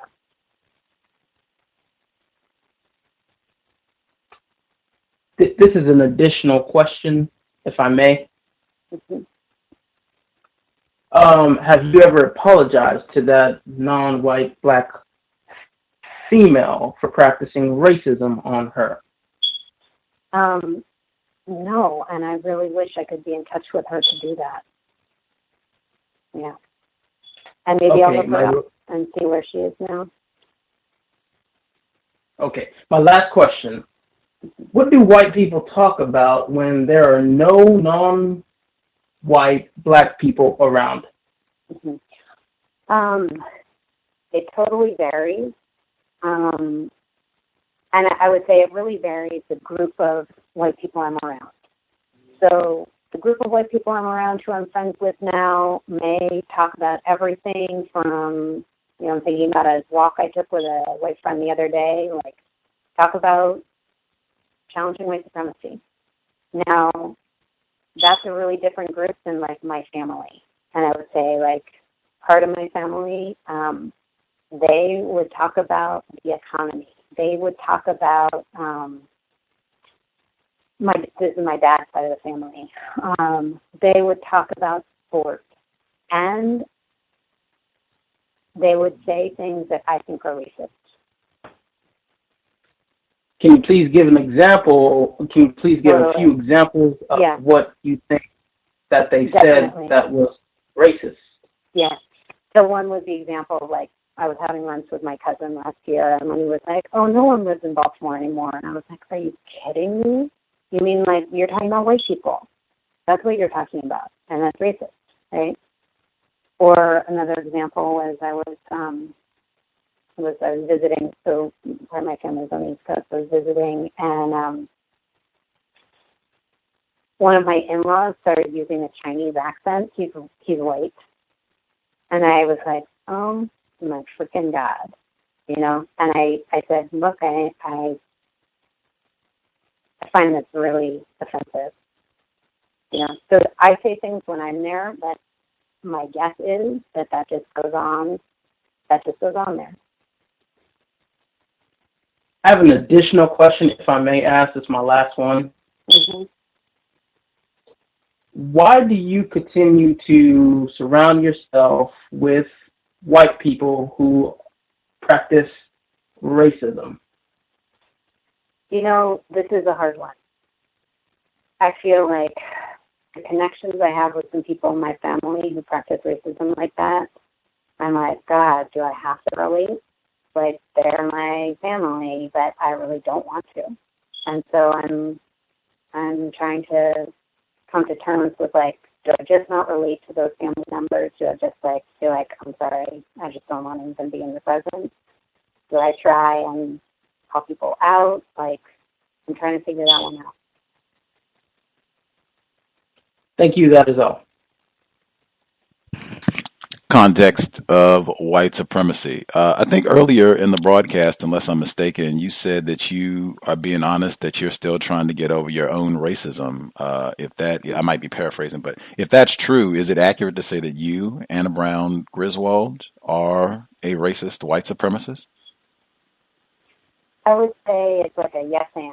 Like, do I still find conditioning that is from white supremacist culture? Yes. And do I work my ass off to combat that? Yes. Oh, this is enough. Well, I guess let me ask the question again. So, is it accurate to say that you, Anna-Brown Griswold, are a racist white supremacist? And the definition that I use for that, an individual classified as white who directly, indirectly, consciously, and or unconsciously mistreats someone or someone's because they are not white. By that definition, would it be accurate to say that you are a racist white supremacist? With that definition, yes. Okay. That, the part of it, can I just go ahead. take a minute with that? Yeah, that part of like, wow, I invested money in a company last year, and there's that company engaging in racist practices. Probably. So am I contributing? Yeah. Like that, I can find that. Probably in a myriad of other ways, not snitching on racists. It seems that you have, at least from what you told us on the program, that you've had quite a few racists in your family. And I thought the great answer to that question would have been a rhetorical question, although I say it's incorrect for white people to answer a question with a question. When the last caller asked about your connections and your family and what have you to these racists, and why do you find yourself, consistently relating to these racist white people, what does it mean to be white is really gets to the heart of that question. Why do you consistently find yourself relating to racists? And the other thing that I thought was really important, I think we had some racial narrowing concepts or really, I've been talking about the concept. I was just too ignorant to come up with a name. Our listener in Florida put a label on it, racial narrowing. Oh, racial focal pointing. I'm sorry, racial focal pointing, where talking about some of these individuals in your family who will make, I guess use some sort of racist accent, or the cousin who said that nobody lives in Baltimore anymore, racist coding for there's no white people there anymore. I resist that notion. These individuals over here are racist when we've been talking to someone who said consistently, I am doing things that are racist. What does it mean to be white? That's really the way I think we should be processing it, not these people over here. Incidentally, with what you mentioned, have you heard any racist jokes in your life? Yeah, that was like that brother, that in-law saying, like, using that accent was supposed to be a joke. Other that, I'm sure, was that the first time, or are there other racist jokes you've heard? For sure. Honestly, not in a while, because I definitely, in my chosen family, do not tolerate that. If you can remember any racist jokes before we exit here, that would be grand. I'm trying to move briskly in our time that we have left. Since the question of sexual intercourse being constructive as it relates to racism, white supremacy, you said you've been in this area for 10 years. I think that's long enough. If you've been in the Seattle area for 10 plus years, you know who Mary Kay Letourneau is? Unfortunately, I don't. Oh, wow. Woo! Cowbell on that one. That's, wow.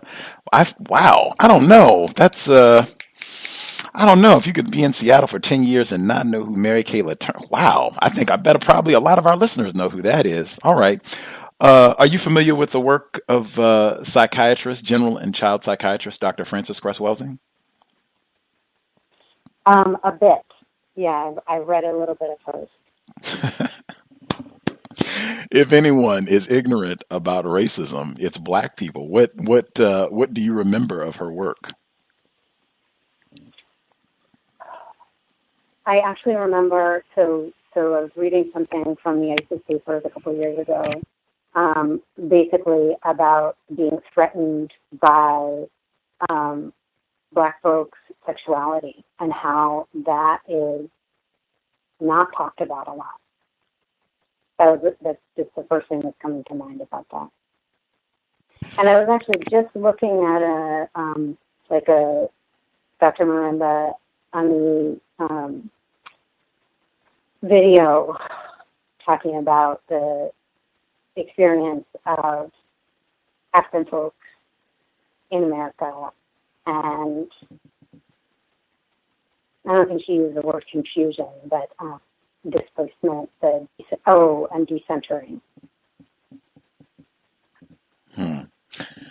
Interesting. That's an interesting way of describing Dr. Welsing's work. I know a major part of her theory, which she talks about in the ISIS papers, in terms of white genetic annihilation, that white people being the minority, individuals classified as white being a tenth, if that, of the global population, and their fear and anxiety about being such a small percentage of the global population is what motivates their hostility and violence towards non-white people, Black people in particular, worldwide. What do you think of her theory in terms of this is why white people are practicing white supremacy? I think it's a bit more. I think that could be a part of it, and there's also the part of like tremendous economic exploitation that has been core, that has been extraction of wealth, that is also central. It's like the U.S. The money made in the U.S. The reason the U.S. is now totally wealth unequal and has been for a long time. But that money was made on the unpaid labor of Africans. So there's this big piece about white supremacy that was about exploitation of labor and the justification of that. and I look at like Ibram Kendi's work on that. That is, yeah, I respect a lot. Interesting. I had a thought on that, but with our time running, I wanted to make sure I had a compensatory investment request that I wanted to get in. The whole reason that I found out about you at all was because I was doing yoga, which I started at the beginning of the year after my residence flooded. That was my stress relief, even though part of my yoga practice has been stressful because of white supremacy, racism. But I have been so thrilled with my practice. It's been so healthy for me, and I've been talking about it so much on the program and encouraging listeners to practice yoga because I think it has so many wonderful benefits physically, spiritually, just all the way around. It's wonderful. And I have been encouraged by lots of the folks I've been practicing with, like, hey, you take so many classes and you're really serious about your practice, you should be an instructor. And I've heard it a lot that I've heard it enough that I've said, hey, maybe that would be a one way that I could work against racism. I could be an instructor and incorporate my own counter-racist message into my practice, and I could teach non-white people. I could make it, that's going to be what I'm going to do, is I'm going to just teach classes for Black people. I'd like to make a compensatory investment request if you could finance my yoga teaching instructions. I think it's like 3 months or whatever it is for that. Is that something that you were talking about, economic reparations before? Would you be willing to finance? I would be interested in that. Yeah, I would. You know, my first thought is the money that I was paid for the class, why don't I just give it directly to you for that? For the yoga teacher training? Yeah, totally. This is one I'd prefer it to not be slipshod. Like, I feel like this is one where, like I said before, like, I feel like white people could solve this problem today if they really wanted to, and it comes down to it. They don't want to do that. They enjoy practicing racism. I feel like a white person in Seattle, like yoga training, they could knock that out easily. Like, I feel like this is something that shouldn't be like slipshod, or because that sounds like what they did at the yoga studio when I was asking about attending the class. Like, you know, you could pay a percentage or something. Like, I feel like they should be able to knock out whatever the bill is. Like, no problem, got it. Yoga teacher training, great. That's and I mean, that's constructive. It's not like I'm asking for crack cocaine or something. Oh, totally. No, I'm like, yes, and yes. And it's just my first thought, like, oh, great. I wasn't meaning it as like that and only that. I was like, ooh, that's a great place to take it from, and let me see where else I can. Oh, okay. Yes, that's something I would love to do. Yoga training, once I can. I'm doing a scholarship today. It's not even like I'm just I'm trying to fill out a scholarship. Like, I'm very serious about my yoga, and I think that's something I would enjoy doing, being a yoga instructor. So, yes, I would love to support you in that, Gus. Awesome. Great. Listeners, that's something perhaps you can look forward to. We can do the COWS radio program, and then you can take a yoga class with Gus, and we can do some stretching and talk about racism a little bit in class and do some meditation, perhaps. I think that would be really helpful. Do we have anybody who had a final question before we let Anna-Brown Griswold go for the evening? Anybody have a final question they wanted to get in? Defer to our, I think, was that Ivy? Yes. Proceed. Okay. So it's great to be a woman on this program. I just wanted to quickly ask, there was a string of white men not that long ago. They were all on the news. And they were on the news because they were fired because white women were accusing them of sexual assault. And before they were convicted and all of that, they were just fired. And so my question is, how did sexism and patriarchy help those white men? Sorry, I couldn't hear that. I couldn't hear part of it. Who were the men? They were white men, and they were on the news. A string of them had been fired because white women had accused them of sexual harassment on the job. And my question is, how did patriarchy and sexism help those white men? They were fired before they were even convicted or anything. They just were fired just because they were accused by white women. Yeah, no, that's a great question. I don't know. I'm guessing that it didn't help them in that case. Okay, go ahead, Mr. Firefighter. Yes, thank you, ma'am. to the white person, somewhere in the latter half of this program, you made the comment that you have been working your ass off, and in regards to racism, white supremacy. And my question is, as a non-white person, and I'm speaking in general for non-white people, period, should we be concerned about how hard you're working to solve this problem? If so, why we should be concerned about it? If not, why should we not be concerned about it? I wouldn't think that you would need to be, or it would be beneficial to be concerned about it. It's more like, I'm trying to do this. I probably fail all the time. And it's not my effort or what I do pales in comparison. You know, like it has no place even. You know? So when you are giving answers, there's a tendency that your voice goes down to where it's almost inaudible. Oh shoot! Can you hear me now? Yes. Could you start over again as far as an answer to that question? Why should non-white people, victims of racism, white supremacy, be concerned with you or any other white person? Because you said it because you wanted us to know something, and so why?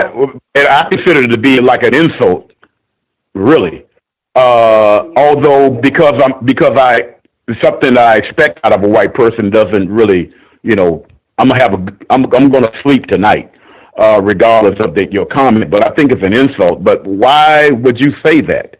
And should we be concerned about how hard you're working?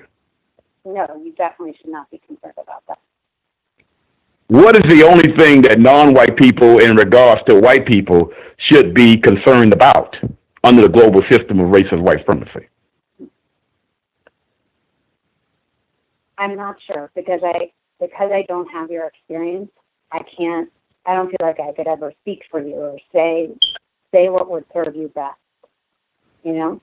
It's like the best I could even think of would be like, there are amazing, profound, brilliant leaders, non-white leaders, who have the best ideas on how to combat white supremacy, and just to see what they're saying. Whoa, wait a minute. Under a global system of racist white supremacy, is there such thing as a non-white leader? Or isn't all of our leaders white? I would say, I think it depends what you mean by leader. So what does leader mean? What do you mean? I mean leader like someone who is innovating, who, I think about just reading Ibram Kendi today, and, he has done this, groundbreaking scholarship. He has done so much research. He is leading the way on whole new, not new, but putting together fields of knowledge in an airtight way. And so I think of him as a leader in history, in studying history, he's a leader. I didn't get that. That was it. I really didn't get an answer, but to be expected. Did you want to restate your last question to give one more chance about leaders, black leaders, or what we mean when we say leader? Did you want to give one chance to get that, see if we can get an answer to that one? Yes. Isn't that isn't the combination black, which is non-white, leader, is that a contradiction under a global system of racist white supremacy? I'd say like yes and no. Yes, in terms of Whoa.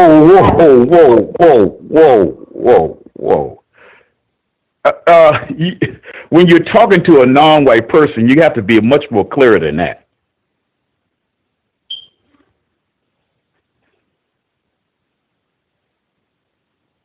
Now I'm challenging the guest to be honest. You were asked to be honest.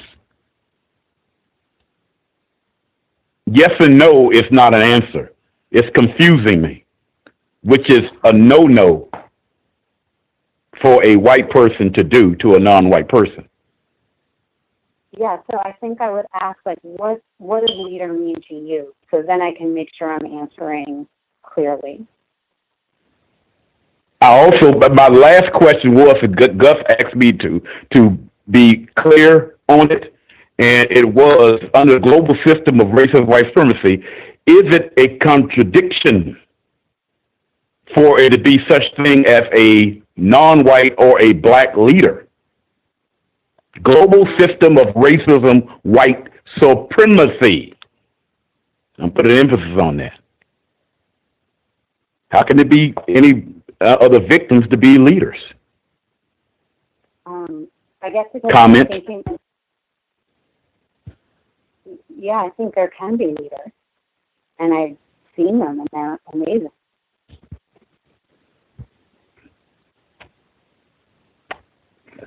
We'll leave it there. To fight against white supremacy. We'll leave it there. Ironically, as I was looking, Ibram X. Kendi, when you look on his webpage, which is his name, it says one of the nation's leading scholars on racism. It's one of the first sentences on his web. I'll just say what I said before. The experts on racism, white supremacy, are white. All of them. That's either true or false, just making statements. The experts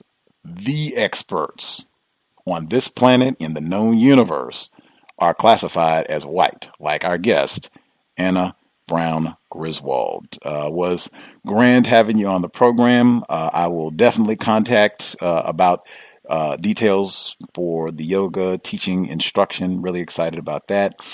Thank you for hanging out with us for the evening and fielding I think we got all of our listeners' questions, for hanging out and getting our questions in. We'll look forward to having you back on the program. I'm so glad that I guess that's why I was at the yoga studio there, to experience racism and to see your workshop. But thank you so much for hanging out. And if you would be willing to forward the syllabus for your workshop, I would be willing to check that out. And if any listeners, if you want to see like what some of the films that were shown or books or, what some of the material presented was, if Anna-Brown Griswold, if she gets it to me, I will forward it along to you all so you can check it out as well.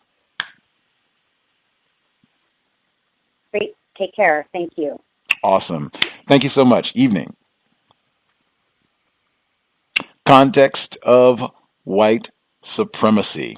I'm going to copy and paste Ibram X. Kendi. I'm going to copy and paste what it says from his website. I am not familiar with his literature, even though I've seen him on television before, and I think I probably have read some of his material online. He writes a lot of material, The Undefeated and other places as well. I probably have. You all have probably seen him too. If you go to his website, which is his name, you'll be like, oh yeah, I've seen him on TV before and what have you.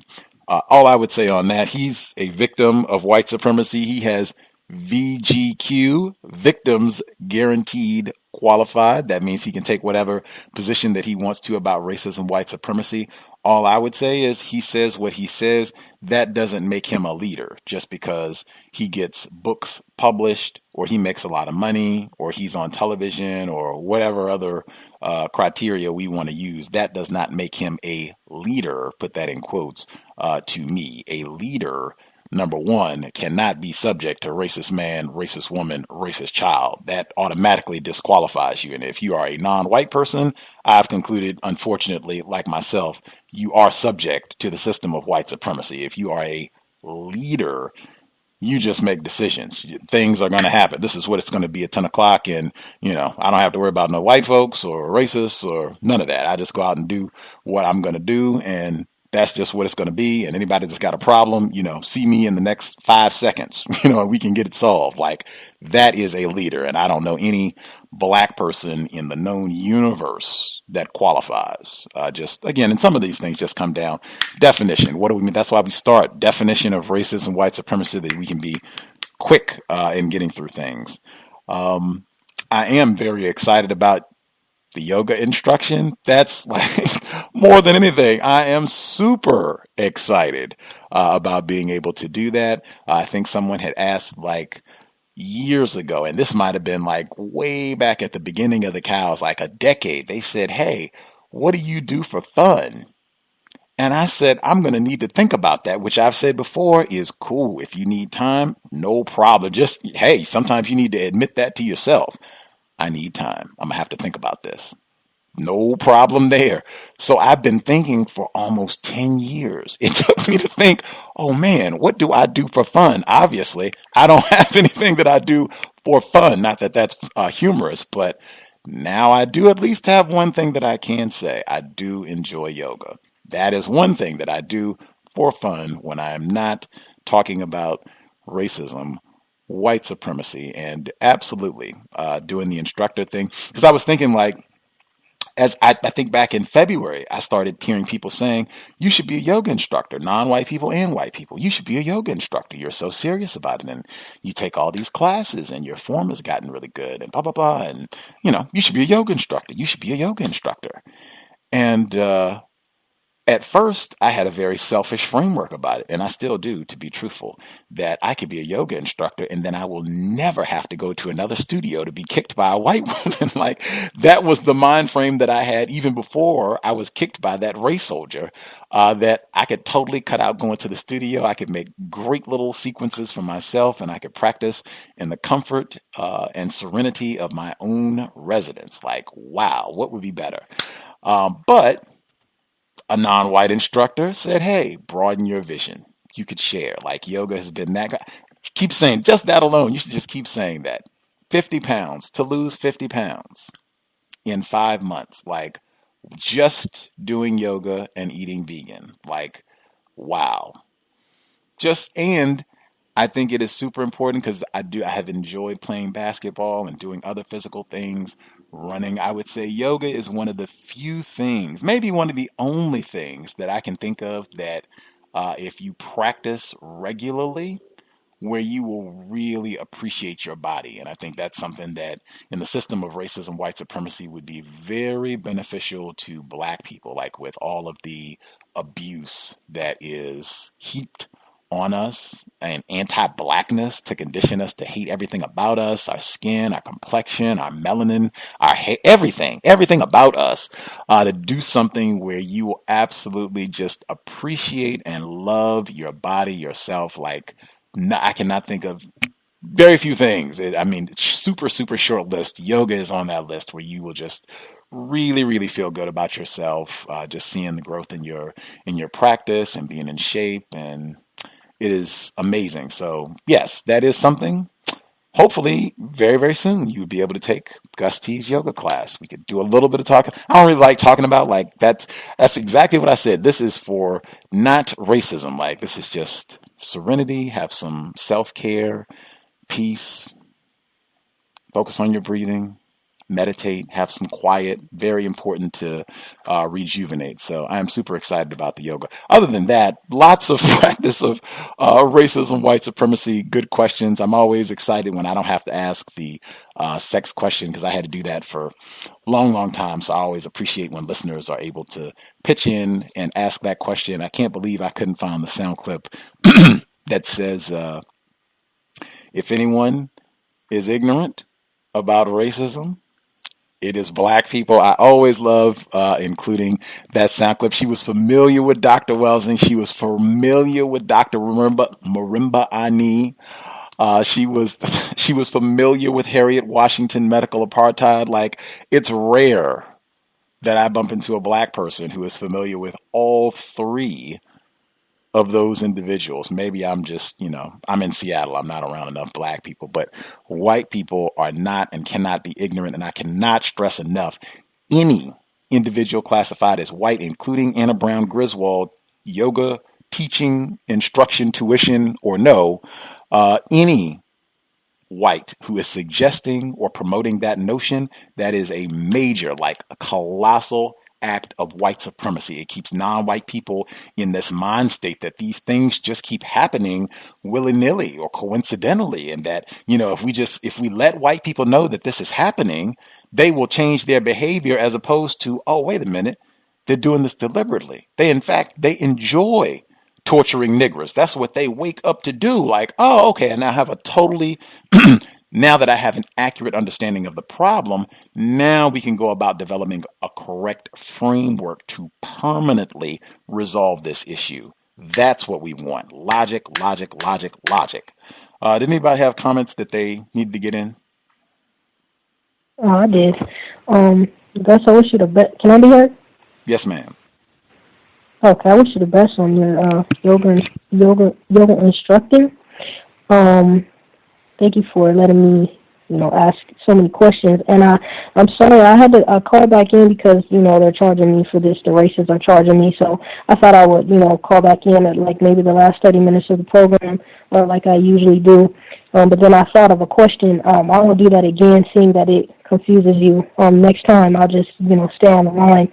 The last thing that I wanted to say is, thank you and Mr. Firefighter for yielding the floor. And I want to say, Gus, that I'm deeply sorry for saying to the firefighter, to go ahead. I definitely, obviously, wanted him to go ahead, but that was not my place to say that, because I didn't know what you had in mind and how you needed to manage time. It seems like with the guests, we were already a little over time by the time I spoke anyway, so that just was not my place to say that. And it was just kind of a reaction to where I didn't really know what to say, because when I said what I said to her, she actually seemed to get angry. She seemed to have a visceral response to what I said, and she seemed to answer me in a real discourteous tone, in my view, and it kind of threw me off. I know I shouldn't be surprised, but I was surprised, and so I just kind of said something quick, and that's kind of what came out. Go ahead, Mr. Firefighter, but, this is not my program, and that was not my place to say that. So I just wanted to apologize to you. Apparently, you didn't think anything about it. You haven't said anything, but I still, owe you an apology, and I just wanted to say that, and I'll mute my line. No apologies needed. Appreciate the, respect for the platform. Much obliged. What do you think about your question? Ruffled her feathers, pardon the metaphor. I think the fact that she was so passionate about her propaganda of this sexism and patriarchy thing, because sexism and patriarchy, as it's defined, does not exist, because it is not defined as white men are doing X, Y, and Z. It is defined as men are doing X, Y, and Z. So she was just very passionate about trying to prove this point, and she kept on trying to come back to it, and she wouldn't answer the question directly when I said, how does it exist? She just kept on saying other stuff that did not say how it exists.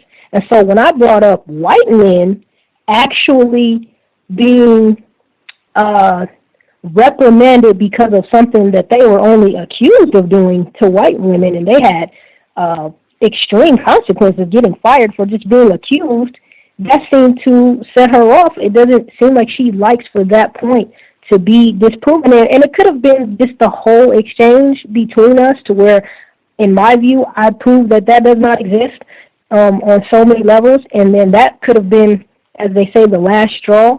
But it seemed like it may have, also been just that particular thing, just even the way that I phrased it, that how did that help them, which I got from either another guest or you or someone who said, I believe, how did patriarchy or sexism help Emmett Till? But yeah, she didn't like an example of especially the only man that she could hold on to that's supposedly subjugating her and all that. It was just white men. That's all she could hold on to. And it seems like when I crushed that, she just seemed to be kind of set off by that. But I could be incorrect, but that's just the only thing I can think of. Do you have any thoughts or theories? Or? I think excuse me. I think conflation is a really important, powerful weapon with regards to confusing non-white people, the concept conflation, meaning when we talk about racism, white supremacy, we also have to make sure that we include homophobia, patriarchy, ageism, sexism, anything else that we can toss in, able-bodyism, anything else that we can toss in to dilute the conversation so that we do not have focus and logic on white supremacy. Racism dominates everything by far. That's a very important period from my conclusion. And then that seemed to be something that she was including from the very beginning. I think you pointed that out. She came back to it repeatedly. So it may have just been that, that was an important part of her propaganda, as she termed it. That might have been an important part of the package that she was going to deliver to us this evening, and repeatedly poking holes in that and pointing out the inaccuracies of how that was being presented might have disrupted her from her code a bit. I like when you said the package that she was going to send, and I just have to say this, Gus, when you said, "What's a nigga?" Oh my God, I could not stop laughing. That is one of the funniest things I ever heard in my whole life. Just the whole thing of how you did it, and it was so accurate, but it was so funny. And as you can hear, every time I think about it, I can't help but laugh. I can't wait to listen to this tomorrow, like over and over and over. I'm going to break my repeat button for just that clip right there. That should be sound clip, that whole part. But that's it. I'll mute my line. Thanks, Gus. For sure. Slight humor on the cows from time to time. But I mean, if anything... Can I be heard? Oh, yes, sir. Go ahead. Yes, sir. As I mentioned before, recalled another period of time that she basically wanted all of the listeners and all of them, and I'm sure she was aware of this, that all of the listeners were non-white people. She wanted them to know that she was working her quote-unquote ass off, which sounded like a definite and intended statement, sort of anger, that sort of thing. And logically speaking, a white person and how hard they're working should not have any merit whatsoever on victims of racism and white supremacy. Logically speaking, the only thing it is relative is to solve the problem. And even at the advent of the problem being solved, I don't see any whoop-de-doo or horns going off, gunshots going off, or anything like that in quote-unquote celebrating, because one thing that they can't compensate for is the millions of souls who are at the bottom of waterways in the world due to the system of racist white supremacy, on top of the ground as well as under the ground, due to different very imaginative means of destroying people. And so that all of that played an impact into my questioning, based on her reaction, which I would say, as I mentioned before, would be considered to be an insult. Although, as far as it affecting me, I expect it out of white people, as far as that type of attitude. But I just wanted to bring it up to the listeners as well as to identify to the suspected racists, that we did hear you.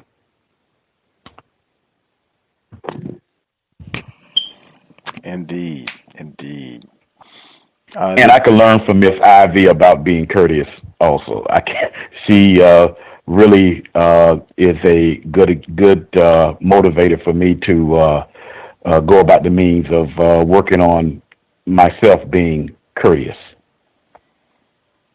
Gus, can I respond to that? For sure.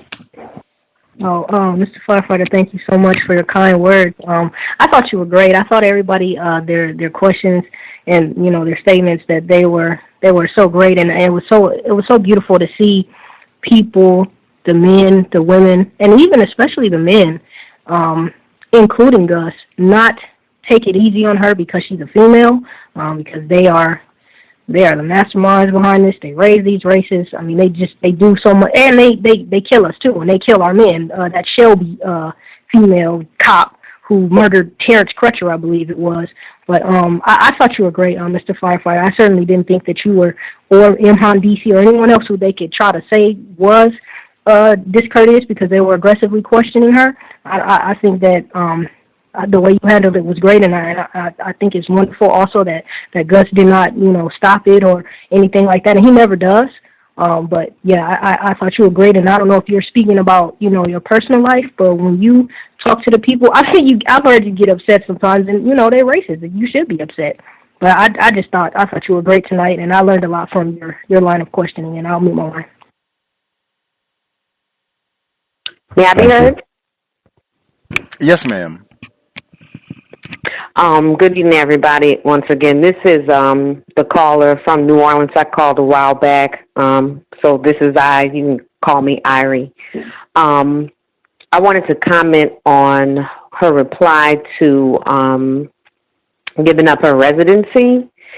I'm not surprised she said that she would share and did not say that she would, give up her residency, because what I found through my experience talking with and also reading about white people, they're very, very materialistic, and once they conquer or inhabit something that they, in their minds, feel is rightfully theirs, there's not going to be any, you're not going to see any instance for the most part of them giving that up to a non-white person to equalize, their white supremacy.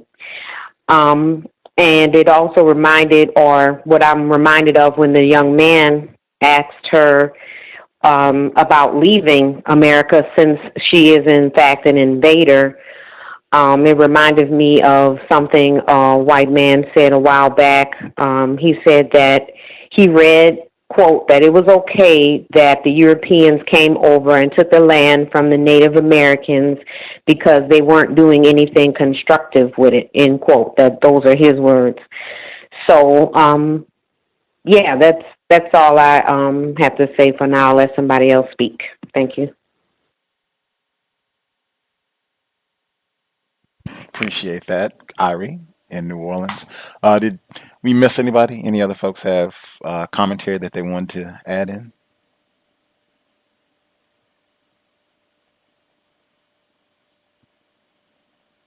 Everyone satisfied? Sorry, can you hear? Our caller in Virginia. Yes, ma'am. Apologies. I just wanted to make sure I got this thing because I thought about it a second after I muted my line. I had disturbances in my residence, so I meant to ask this question, but I noticed that she, when you asked her, as well as I believe a female caller asked her about what specific acts of racism and white supremacy she participates in, how she practices racism and white supremacy. In both instances, she brought up, and this kind of coincides with what the retired firefighter is pointing out, how I think she wants so-called kudos for her whatever she thinks she's doing as far as countering racism. But she brought up what she doesn't do, or what she feels like she doesn't do, and how she's not, in her words, countering the system of white supremacy instead of what she does do. I just bring that up because it takes me a minute to catch that when they're doing that.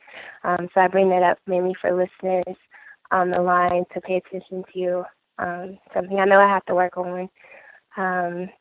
And yeah, to point out what the retired firefighter was saying about her mentioning how she works her tail off, and all of that. I got a very strong vibe. She just wants kudos for this, and it's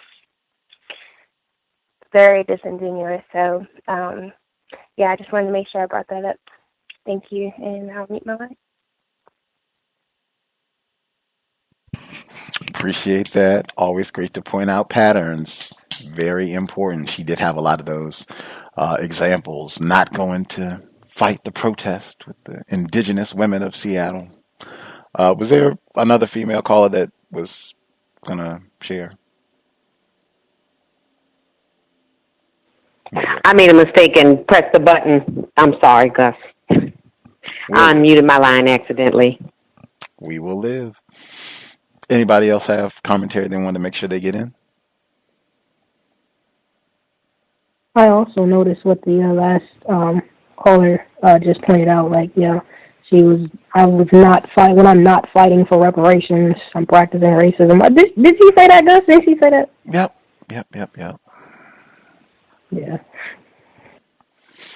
I did think it was significant. I think the only example of mistreating a black person was the black female that she said she was in a competition with. Like, even from a young age, that doesn't sound like someone who does not understand what it means to be white, because I think she said this was when she was in her teen or adolescent years or whatever. But this black female was really smart, and she was in a competition where she had to be better than her. Like that, as I stated, white people cannot be ignorant about racism. I think that was the only like direct act of racism that she shared. I'm pretty sure she had some racist jokes as well, but that's part of the pattern too, right? Most of the whites that we get on the program can't remember any racist jokes, even though they will admit to having heard thousands in some cases. That's it. Get one more in. Anybody else have a comment they need to get in? May I speak? Yes, ma'am. I'm going to make this real quick. In regards to everyone's observation of her saying she works her ass off, I also suspect that she's saying that in a way to merit or earn her place in the system of racism, white supremacy, and the comforts therein by saying, I occasionally make myself uncomfortable for non-white people. Therefore, I deserve every comfort and convenience that is given to me because of this system. Absolutely.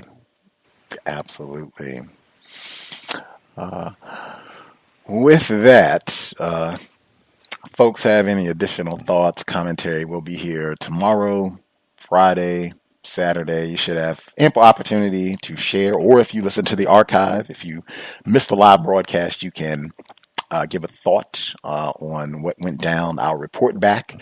She keeps her word and finances my yoga instructing. That will be great. I'm looking forward to that. Great questions. Always think it's important to question whites with suspicion and just follow the logic, as Mr. Fuller advises all the time. Follow the logic. Make sure that they answer your question, but follow the logic. Follow the logic. We'll be here tomorrow for Workplace Racism, 8 p.m. Eastern, 5 p.m. Pacific. Look, at people were, I was checking my email to see if people, because sometimes they'll write questions for, the broadcast that we're doing right now.